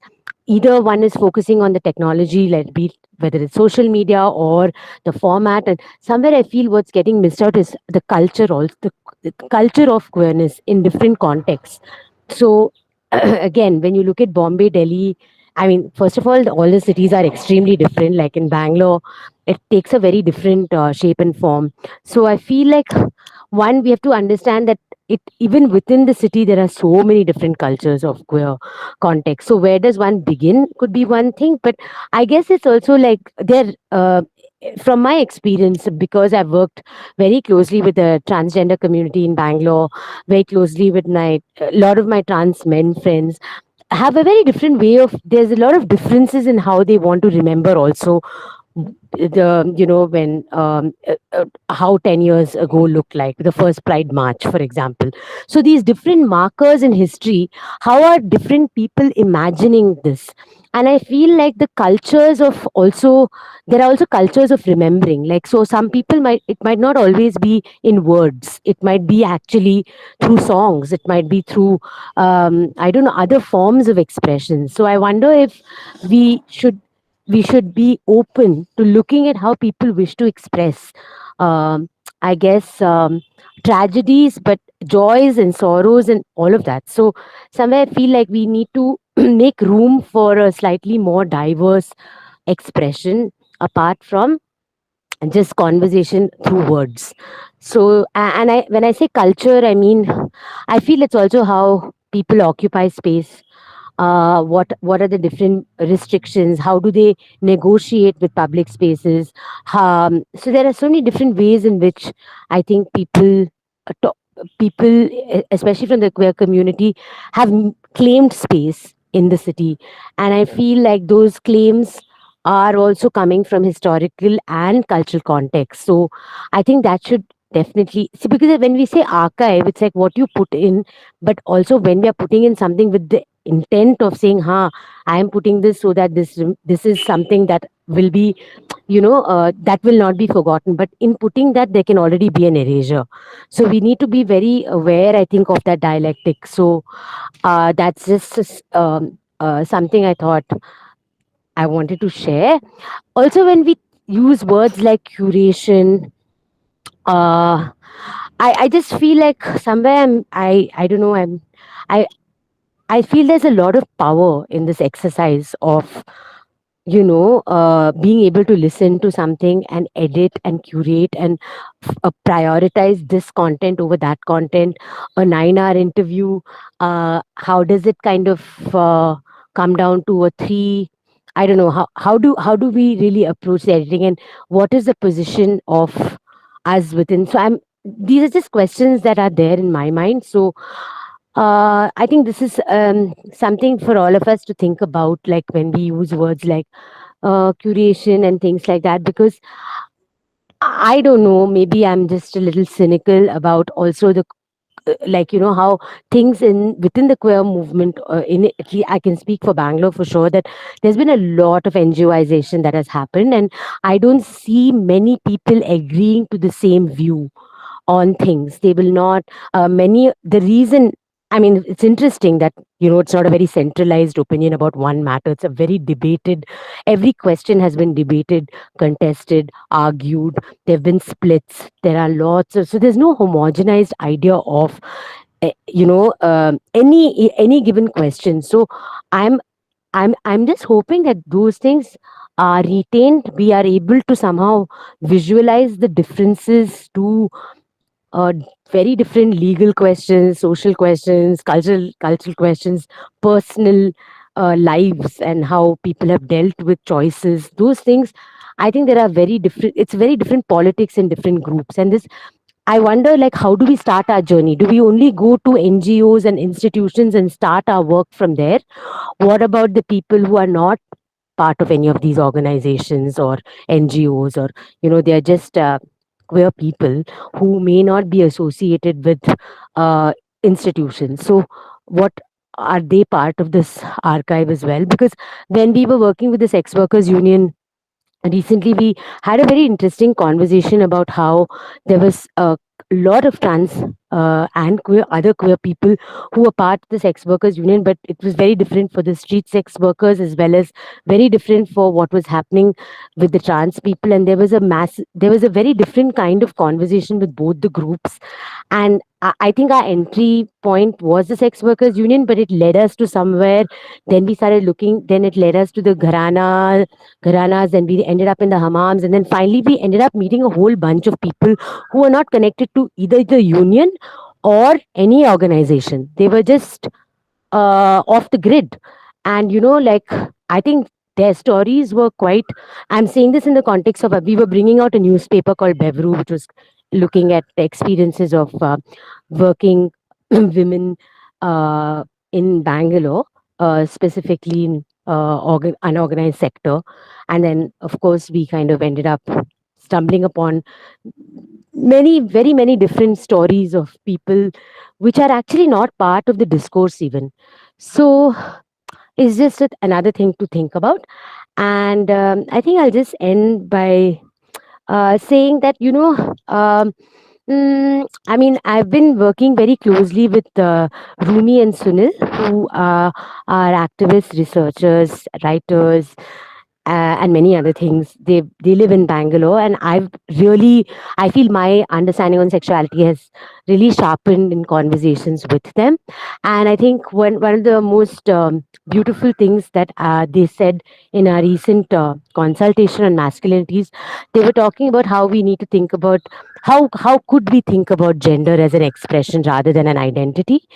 And I think that's also another thing where we don't get caught up in the definitions of LGBTQAI, but look at it as expressions, and how different people script their own genders. And it is in that scripting itself that, we can probably fall out of this trap of binaries, which we often do, even in writing sometimes, even in talking sometimes. So I'm just wondering if there is a slightly like even in the presentations that you all made, how could we think about it being more porous and allowing people different entry points? So it's not about whether it's on Instagram or whether it is, documenting an organization's history. I think it's very valuable. It's not to say that that's not important. I'm just saying that when you put something out, how does it appear? As if this is the history, or are we also open to disclosing that, obviously I'm not saying we have to now become exhaustive and put on everything, but I really wonder if there is a way in which we could uh, um, you know build on also these different forms, rather than build on different forms of expression. um, um, and I also wonder, like, how this history itself is constructed in the context of the archive. So yeah, yeah, I know I haven't provided great answers, or I'm not saying I have all the answers, but I think these are critical questions that I think come to my mind, particularly when we are working towards something like an archive, because things are constantly changing and things are constantly being molded, and it's really who we meet when we meet them, how they are, and how do we, how do we pick up from those threads. Yeah, that's basically it. I also wonder if, in the Queer India archives, we would have expressions of, art forms that have actually been pretty fantastic. Like, just again from Bangalore, I've been working very closely with 2 3 groups, and fantastic works, whether there's a certain kind of a, there's a lot of plays that are coming out. How did those plays come out? Why are they remembering those plays? What's happening within the context of the play? Because it's a history of Bangalore through the eyes of, 50-year-old trans, 50 plus trans women in, Bangalore. So their understanding of the cities, of course, because they were, uh, because they had very difficult lives, they talk about the city very differently. So it's kind of a very interesting way of looking at how they, yeah, how they perceive their transition, not just in the context of their sexuality, but their transition also through the city, and and how they found camaraderies in each other. Now I feel that history is not there actually. It's not written anywhere, and I'm very glad that play happened. And for me, it's already a moving archive in that sense of, how they remember this place, and what it did to them. So yeah, that's my two Thank bits. you. I don't want to take up too much time. Yeah. No, no, but this was very nice disruption, if I might call it. Don't mind. But I think it was a No, very no, good no. disruption in Yeah. terms of asking for more forms of expression, even at the level of a presentation or such a conversation.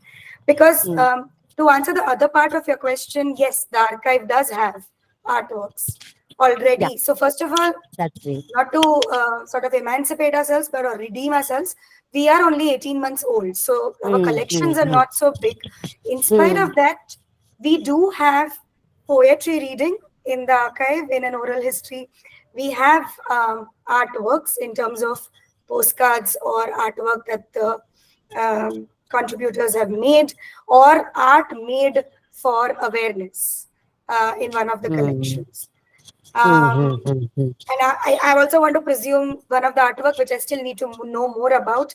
That is seems like an art of indulgence or an art of healing. Either ways, but something which is very personal. What hasn't happened is that's a section which we haven't really worked into yet. mm, I mean, that's coming from the archiving project itself. That first one is already, I think, exploring the idea of how do we mm, queer the process.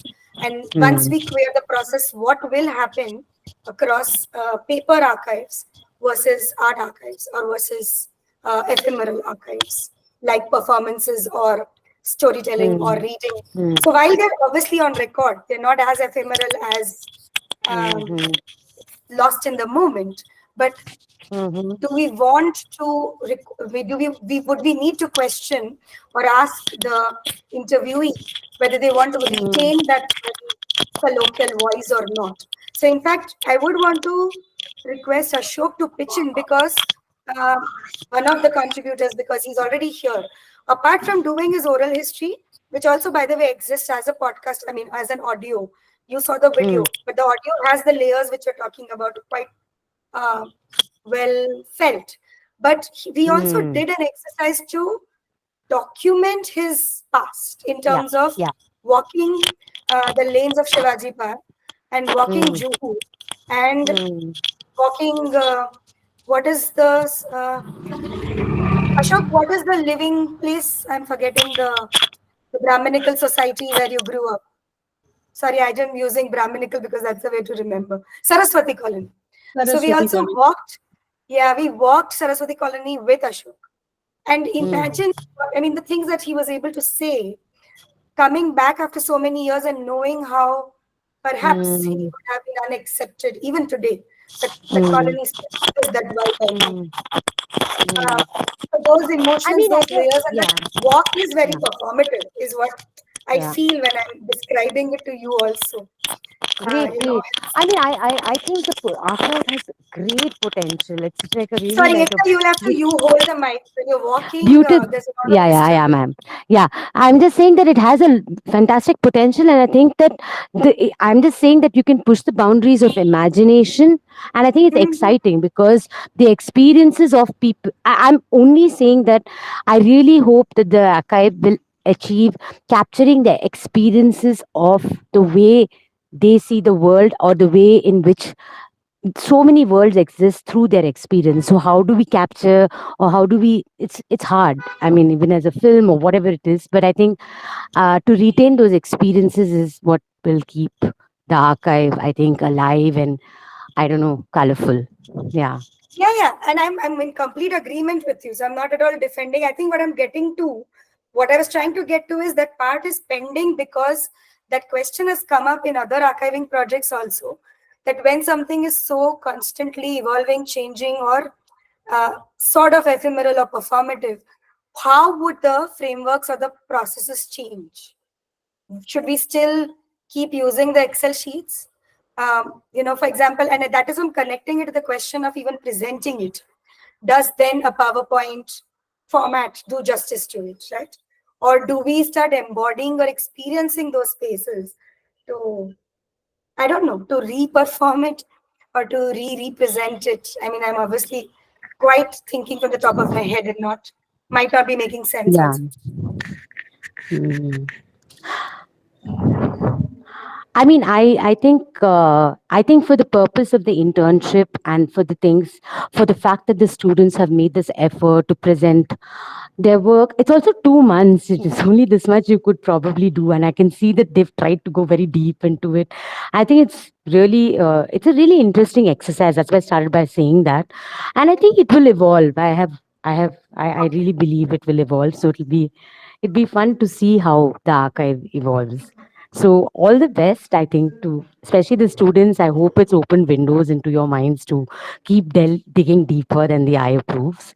And yeah, thank you for inviting me. And I'm sorry I was walking around because it's the only way I can concentrate. No, that's okay. I'm glad that you brought in these ideas, and I think it's building in a new aspiration. That's what I wrote in the notes. All the different aspects that we're talking about.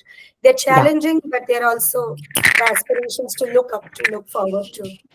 I also wanted to use this time to bring Ankit back on, but he's disconnected.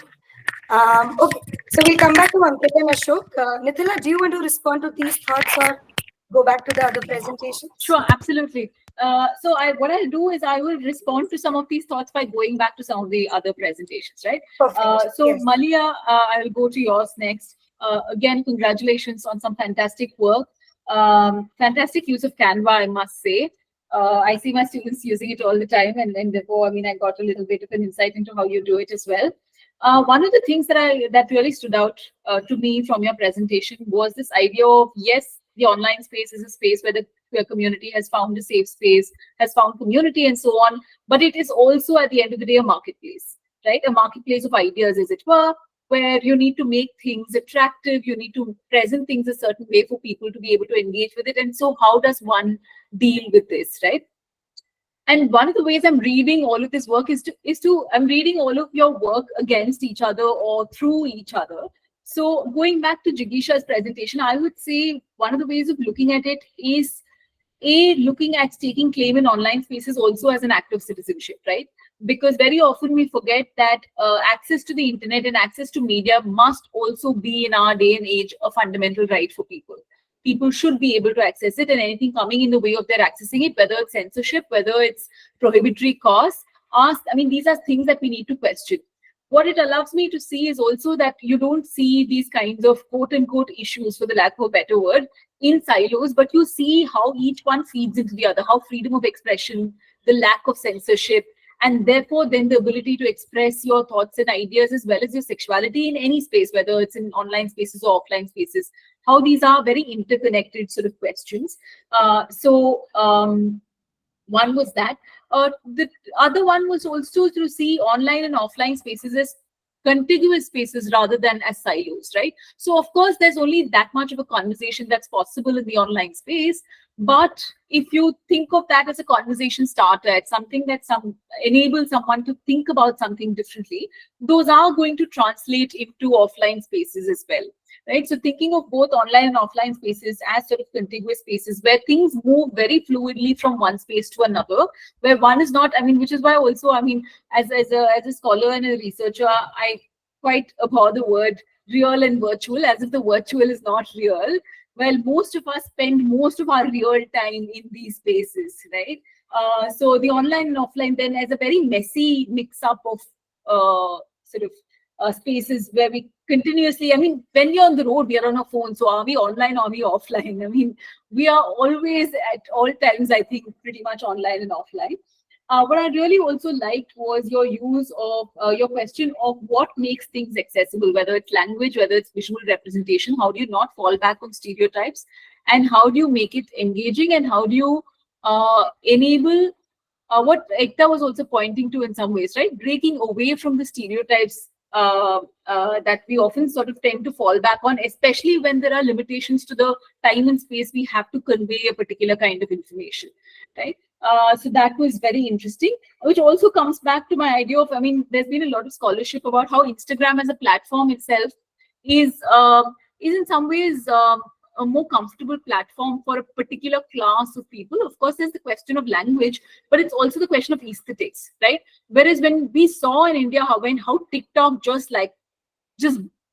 blew the roof, right? There were no sort of language difficulties. People of all sort of classes were able to participate in something like TikTok much more actively than something like Instagram, right? Or Facebook, which is a more text-oriented space. So then what happens when certain platforms are cordoned off and said, well, this is not for you, right? So again, thinking through questions of censorship and so on, but I thought, very well sort of thought through and presented. Again, I'm going to leave some resources here for you. See if they interest you. One is about this Instagram page called Queer Kade, which uses Farsi language and has space for people to and has space for people to sort of express their sexualities and their ideas in the Farsi language. And the link that I've pasted is actually a master's thesis, a very well-written master's thesis, if I may say so, on this page and how sort of people engage with this page.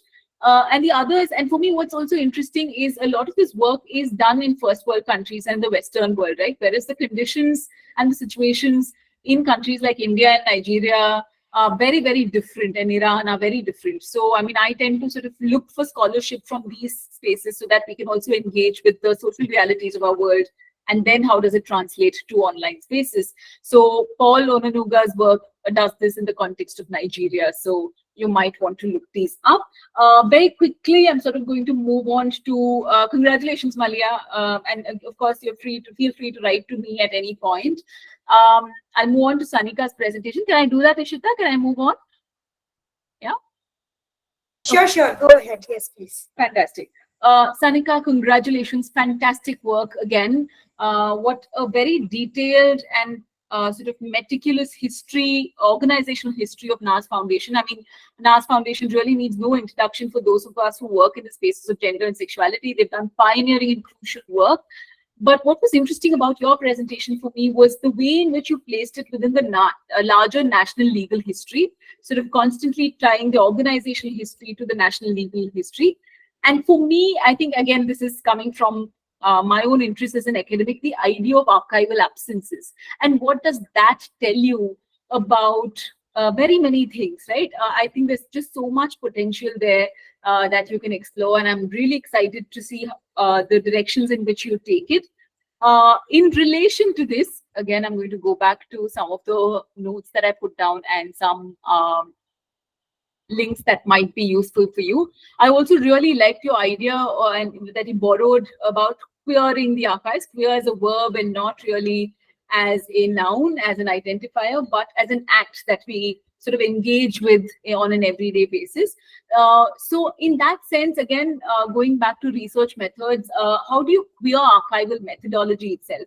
And I sort of bring up this question also in response to what Ekta was saying, right? Because with the archives, and while that is important, right, as Ekta pointed out, to have the details in, to have that Excel sheet, to sort of determine what happened when and how this had a bearing on larger sort of on the larger society and so on.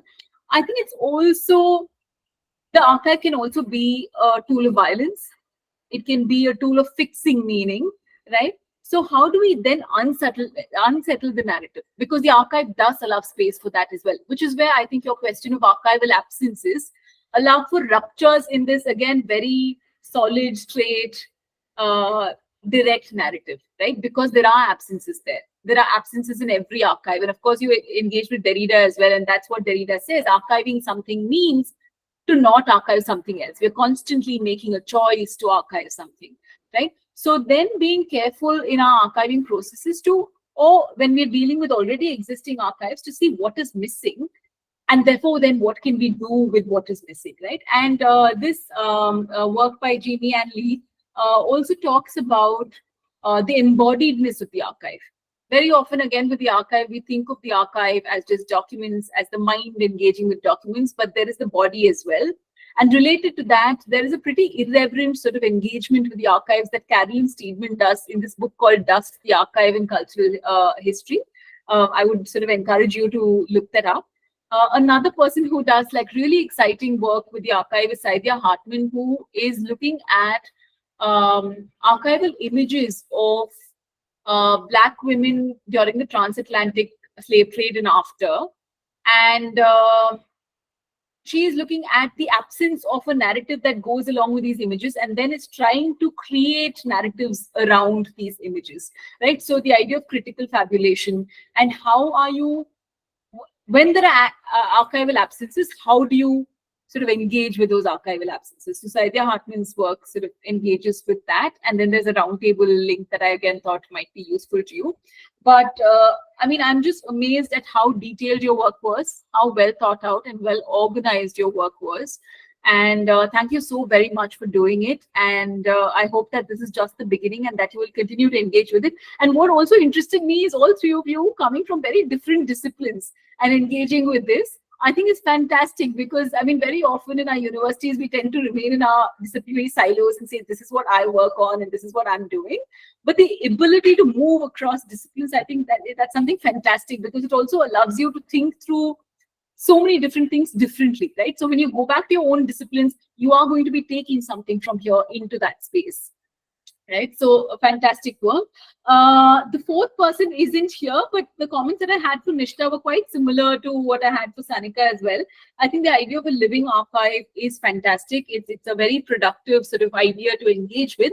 One of the things that I was wondering is because a living archive is about historical narrative, yes, but it's also about current reflections and real-time feedback. So I was wondering if Nishtha was going to be developing, I don't know, an installation of sorts or a website of sorts where people can actively interact with and give feedback to, respond to some of the archives that she's been working with. So that was something that I was curious about. But essentially, yeah, those are my comments, and I welcome any responses that you might have or any contestations that you might have. Again, let's remember contestations are deeply productive. So if you disagree with anything I say, please let me know and we will talk about it. Yeah, thank you so much. Thank you, Nithila, for such comprehensive responses. I think, yeah, first, if any of you want to pitch in to Ekta's point or to Nithila's point, Maleah, Jigeesha, and Sanika, with your thoughts or questions for them. I know Ekta had to disconnect because she has another workshop, but let's collect the thoughts here. It's anyways getting recorded, and I can also pass it on to her and share details with each other.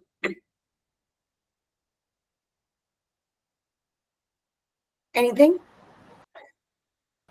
Yeah, Jigeesha. now, but I would really want to get back to her after reading all the materials that sent. I would really want to have a discussion after that. Yeah. You're muted. Sorry, I'm just going to put my email address here. Please feel free to write into me at any point. I'll be very, very happy to engage with all of you. Thank you. And you don't have to read everything. This is my I don't know, professory habit of sure readings, but you don't really engage with everything. Hello. I want to. I want to speak. So. Yes. We also want you to speak. We were looking for you, but you were not. I just going through such a dense sort of networking and banks of material. What I realized is that Instagram is very shallow compared to, say, something like a podcast or something like even this X, Twitter, or Facebook. Because I just realized that when we went round to the Saraswati, the Brahmin colonies where I was there, I realized that they were built like forts. Ishita, remember? It was built like a fort. And then I came back and said, suppose I had to do this on Instagram, it'll really look dreary.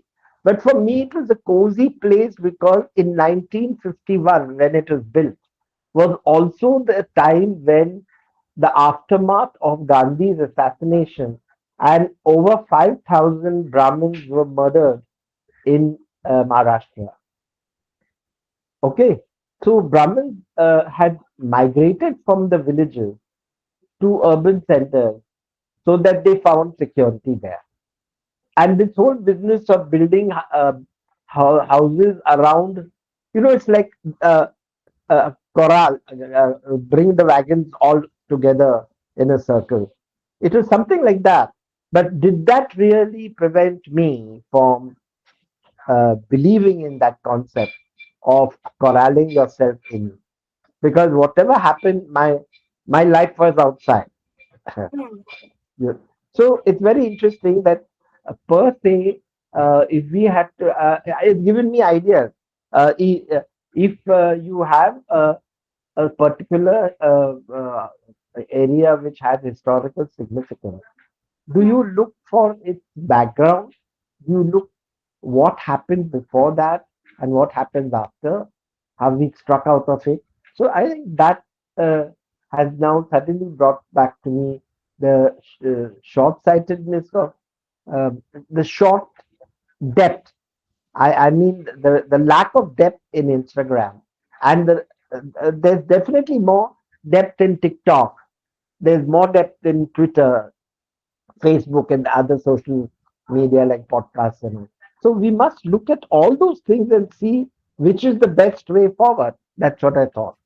Definitely. I mean, there is no denying, and I think the conversation which was happening a little earlier when we were trying to request you in was about the idea of different forms of media for different purposes and sort of evaluating that. And I would like to clarify that, yes, it's not going to be only Instagram. It's the easiest we could have right now put out our information. And as Maleah kept saying, that just put the message out there about the initiative. But what is the goalpost here is a digital archive, which which will have longer immersive media experiences, and hopefully media experiences which are more layered rather than again become very black and white grid structure which comes with What a traditional archive. But what has having been said that, Mm, sorry, just one second. So having said that, we have tried these explorations for some other projects, and I also know that it doesn't come so easy on the tech. So mm, we are not only querying the archive here, we're also talking about querying the tech, and there are many more technologists who are talking about it.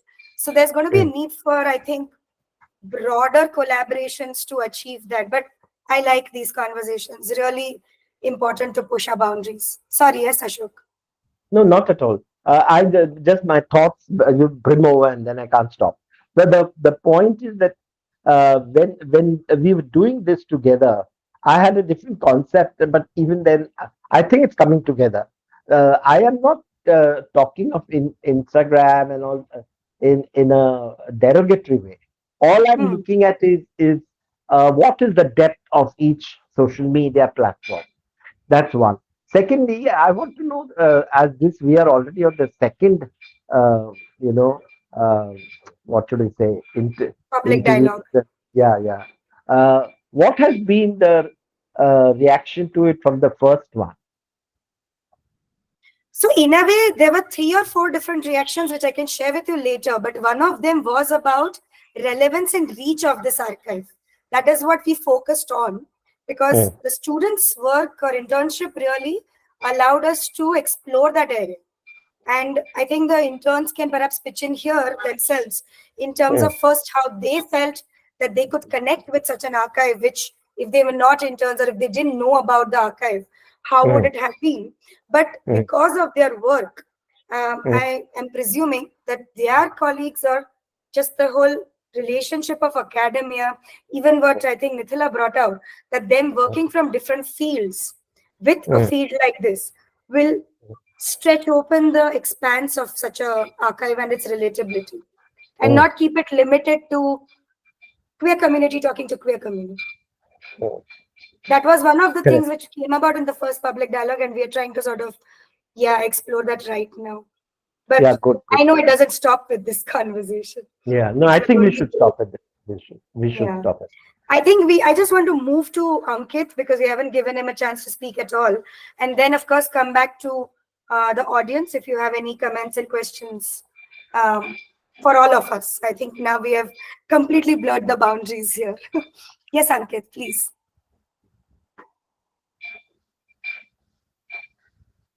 You are on mute, so you'll have to unmute.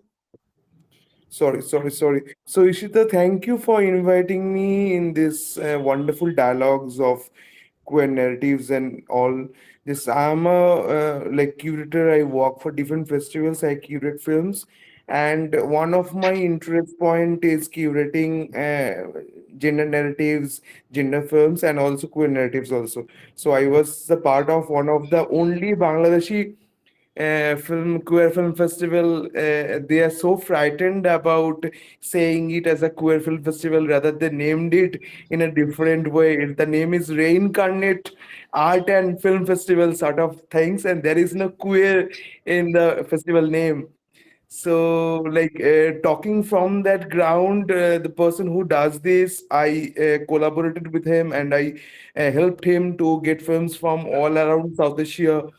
My experiences are terrible in talking about, like, we are in India, we are somehow privileged of talking about these things, but I'm pretty sure about talking queer things in Bangladesh in public dialogues is not appropriate, and it is not supported. It is against religious ideologies, and also the films which are made is very much hidden.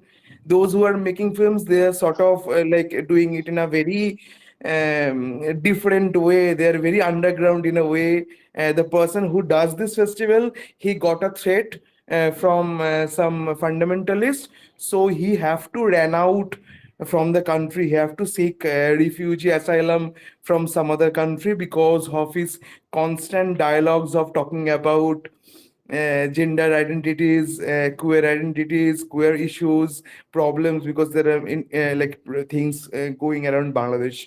and all. But my concern point talking about India, when I did queer festivals, like I tried to think about from that point, like whenever there are many queer festivals happened in all over India, the problem is everyone participates there is very much queer by their identity, and they talk about themselves, and those who come as an audience, they listen, they are also queer by their identity. Now the problem is the word inclusions, when we use this has to be diverse in a way that, like, how we can engage non-queer peoples into our shows, or how we can engage other peoples who are coming and not coming into this LGBTQ bracket. So the thing is that, like, when I thought about all of these things, I have come across to many LGBTQ filmmakers also there are individuals also who are trying to make films, who are trying to take these dialogues of different kinds of harassments that happens in different suburbs of cities. Like, I'm not talking about metropolitan cities, because metropolitan cities has some kind of supports systems. There are comrades, there are peoples who everyone faces any kind of things. There are peoples who can come up, there are peoples who can support them. But what about, why don't we talk about those peoples, those places which are not in the city, which are in somehow like mafiosos or suburbs of the city, and they have intense issues of like talking about their identities. They have to hide their identities. They, when they roams around public, they're abused, they have faced multiple problems, and even their families don't understand them, and they have faced many, there are many issues that they have thrown out of their home, and they have to seek some other support of staying. So I'm talking about this very basic point. I am not a academician, I am not a queer academician, I don't understand this very tough words that I have heard from all of this morning. But the thing is that, like, I have felt it from a very ground level, that I have worked with many activists who are working in suburbs, and they are also trying to document their film through documentaries and all. Their voices are unheard, their thoughts, their stances, their whatever they have, that is totally unheard for the whole city. The whole city takes part in Pride March, but they can't take the part because they are not in the city. They can't come. They are not financially sustainable, so that they can also bear some 100 200 rupees to come to Kolkata, or to come to Mumbai, or to come to Bangalore. In this way, there are many poor peoples who are coming from the queer entities. They don't have the space to talk about themselves. And every time when we talk about some dialogues, either the communication tool is cinema, or the communication tool is installations, or the communication tool is street theater, whatever the thing is, like, it is already everything is dedicated to the city. Nothing is dedicated to the outskirts. That is the main problem that I've faced in all of these years. And the thing is that, like, the process of employment, the process of getting them some kind of support, so that they can stand, they can talk about themselves. So I'm coming in a very basic ground. I'm not talking about big things, I'm not talking about very important big dialogues, but I'm talking about those peoples who are thrown out from their family. They don't have a place. Their friends, although they are very much these days, everyone, the so-called hetero peoples has to be sort of decent to talk with these queer peoples, but in anyhow they are not supportive. The whole idea of these homosexual things is very much still, of all of these dialogues what we are doing is still not in a way they are very much supportive. It is a dialogues, it is a discourse of the city only. It is not Very reaching to the interesting. Yes, larger part of the world, or larger part of the country. That is my one stake. And another thing is that inclusiveness. When I included LGBTQ film festival, there are many activist friends of mine who are LGBTQ individuals. They come to my festivals, and they ask me that, Omkit, I am not seeing any much more LGBTQ individuals as audiences. Then I told him or her that, like, this is not the point, that I am trying to engage only the individuals, individual individuals, but my orientations is to be inclusive, so that like whatever you are saying, you can understand about your issues, your problems, your challenges. But the problem is those who are coming from a hetero background, a heterosexual identity, what about them? They are no sensitized till today. They still have this memes thing they say sharing to their families, they're sharing to the friends. Still, these things are happening, and their approach of thoughts, their approach of the things are not still in their way. So, if you ask me as a curator, if you ask me as a programmer, I will rather try to sensitize non-queer identities in my festival, so that I included it as a segment or as a category, so that like those who are audiences of a heterogeneous background, they are coming to me and they are seeing such kind of things which they don't heard of. Like the queer films is not available. The problem is all the queer art, queer things like art and art materials are not available to the very extensive way. They don't have this access.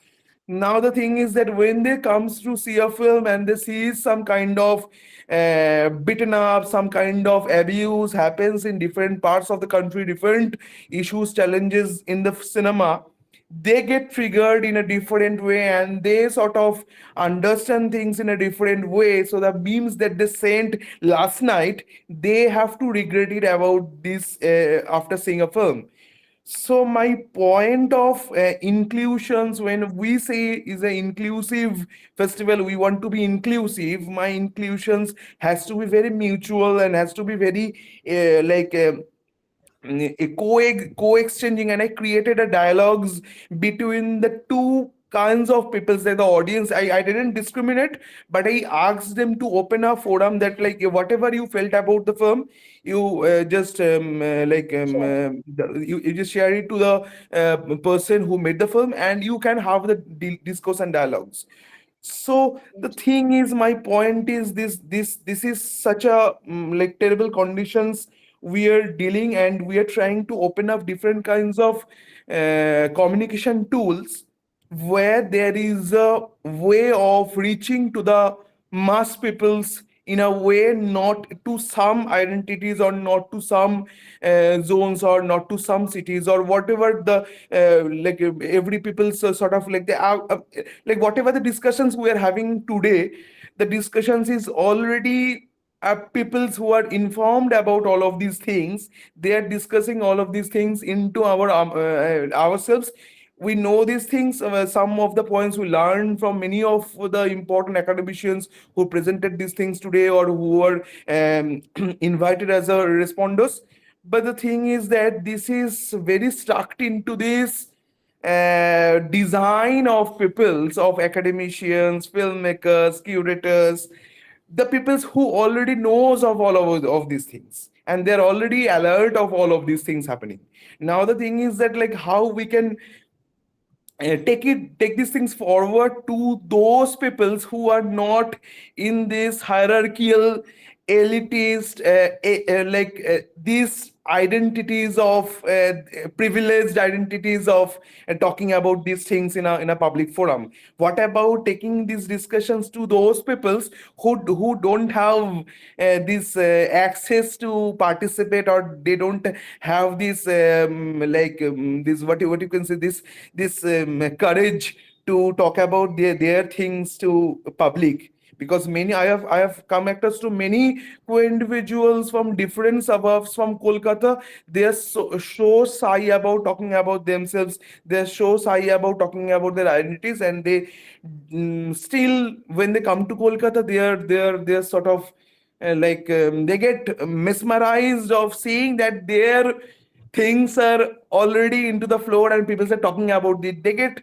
so happy that they don't have to say, they can't say about what the problem they faced in all of these years. They are so in this way. Now the thing is that like we have to take them in this count, and how we can create this big circuit of network of queer individuals from all across India, so that the peoples who are not from in a very hierarchical background, they can also participate in all of these dialogues. And how, what about we can think about like making it a group in different countries, different states, and different communities and all, to engage their voices and engage their thoughts and their struggles, their issues, and how we can help them.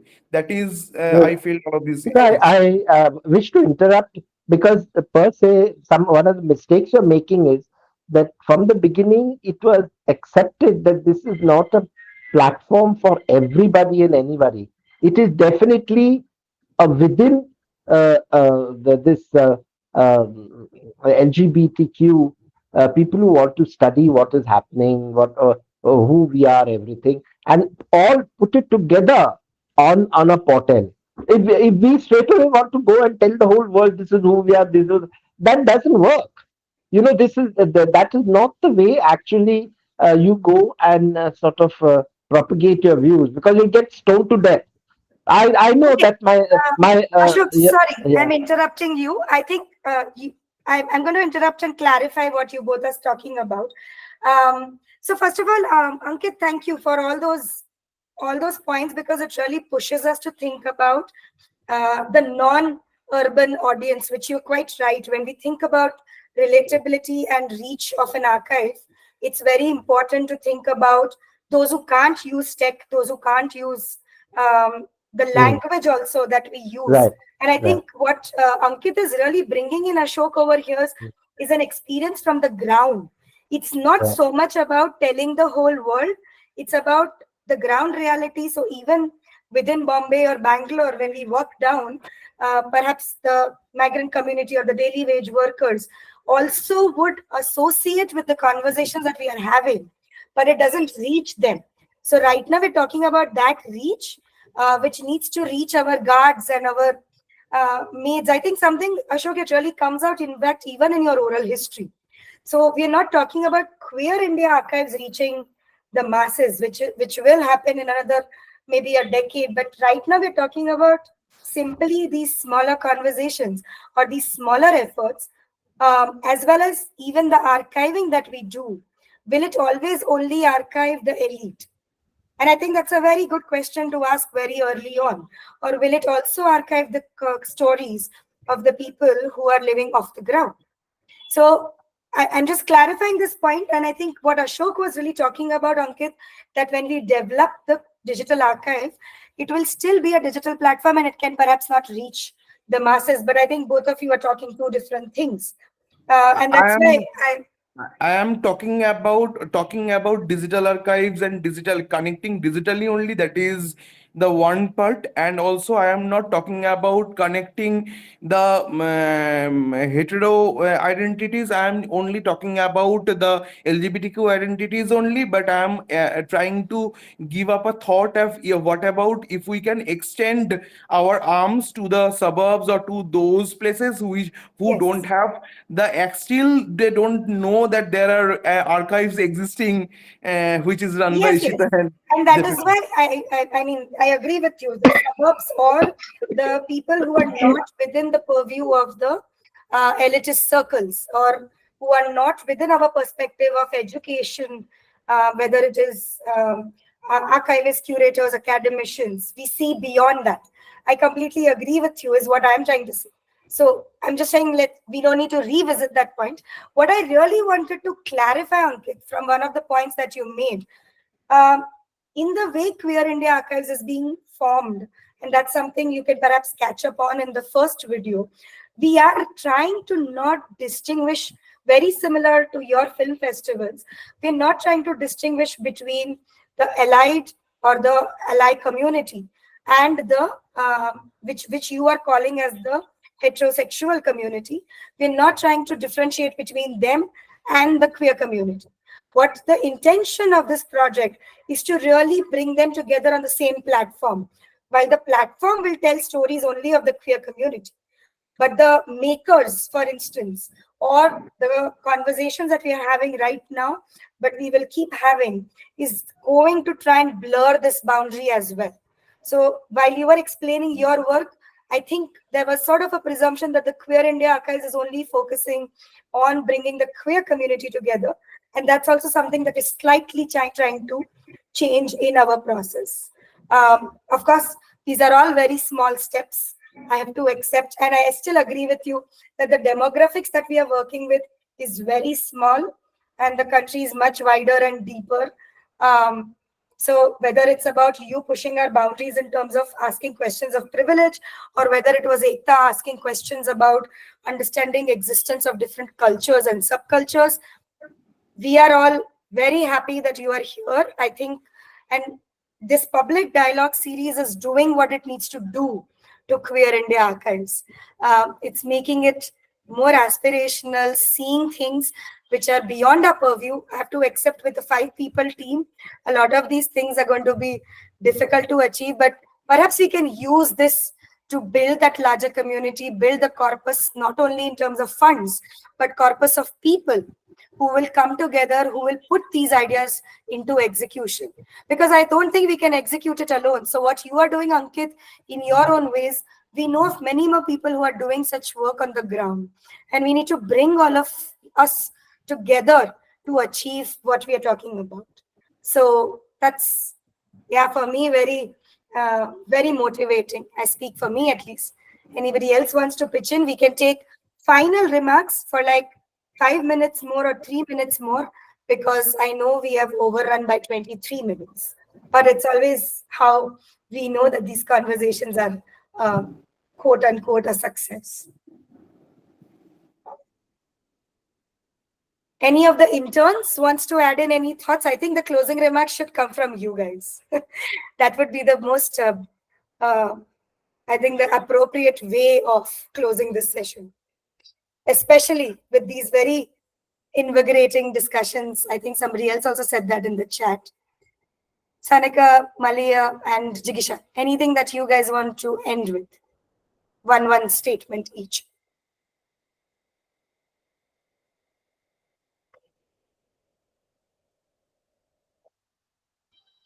Yeah. So I'd go first. Yeah. Thank you. Thank you to everybody. Because more than a research inquiry, all of it was a learning experience. And if I were to be true to my work, the research inquiry was not kind of was less of a detailed research and more of a thematic questioning of things. So it kind of opened me to all of this landscape of questions, and I think I'm going to take it forward, and it is going to inform all of my work that I do. And again, I would like to thank Queer India Archives for everything, for teaching me how to do everything from scratch, from being patient, and yeah, and in this dialogue, for an opportunity to present and meeting wonderful people like Nisla ma'am, Ekta ma'am, and also letting me meet Ashok sir. So yeah, thank you so much. I'm very, very grateful. Maleah? I think for me, this internship as a whole ended perfectly with this public dialogue, because it allowed me to, I had some idea of how things were working, but with this public dialogue, I was able to open up to other things that I didn't think of earlier. I think the feedback that I got from everyone here and the thoughts that they were talking about, it's opened up a lot of more opportunities for me to look at and understand my research through a different lens, which I didn't, dive deeper enough into. And yeah, I think I would really like to thank everyone for coming and listening, and also for Queer India Archives for giving me this opportunity to be able to present my work and research, and to be able to get into such conversations and discussion. Thank you. Thank you, Maleah. Sanika? I think I completely echo the sentiment of my fellow interns. This has been an absolutely wonderful experience, and I cannot express my gratitude in enough words.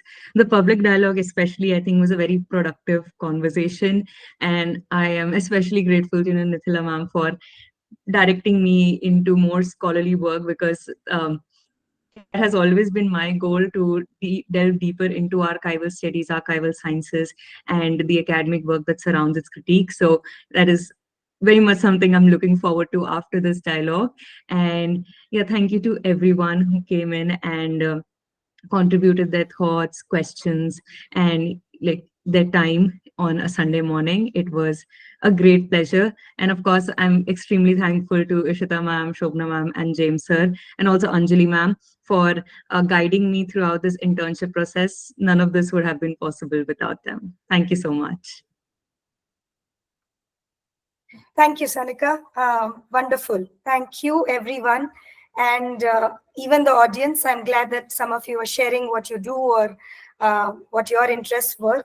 And it's wonderful that all of you have stayed with us on Sunday morning. But I can also assure you all that at least I'm seeing how things are moving with different resources that we create. So this conversation is going to have a much longer life, even on the web. Please be ready for more questions and comments and suggestions might come to you directly, or if they come to us, we will redirect them to you. With that, I will call this public dialogue a close, except Shobna, you have any closing thoughts to share? Because you haven't said anything, so I'm just thinking. I'm just, I'm totally appreciating what's happening, the questions that are coming. And it is in line with, I think, what we'd originally said, that it's not an alien thing. It's part of India. And everybody, well, my envision was everybody has to engage. And it is a continual process. And it's exciting to be with Ishita and Sukhada and Rashi and everybody to sort of be part of the journey as well. And it's like that meandering river, you know, it goes everywhere, it gets bogged down and then it gets back on track. Then there's questions coming up and then which either affirms or makes us change certain things, which is amazing to see in this. Thank you so much for everybody. Wonderful. Thank you, everyone, and have a wonderful Sunday ahead and stay in touch. Take care. Bye-bye. Thank you. Bye-bye.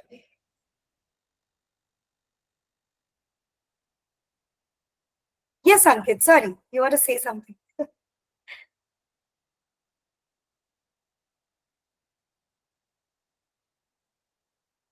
So I'm just saying, like, if any of one of you wants to see any films, or if any one of the firm can help you in getting more resources or more thoughts, I'm there. My email address I have already given in the email, like this message chat box, so that like we can definitely Yes, connect. we will be in touch, and we would like to see the work that you curate. Definitely. Thank you so much, Ankit. Thank you. Bye bye. Bye bye. Bye.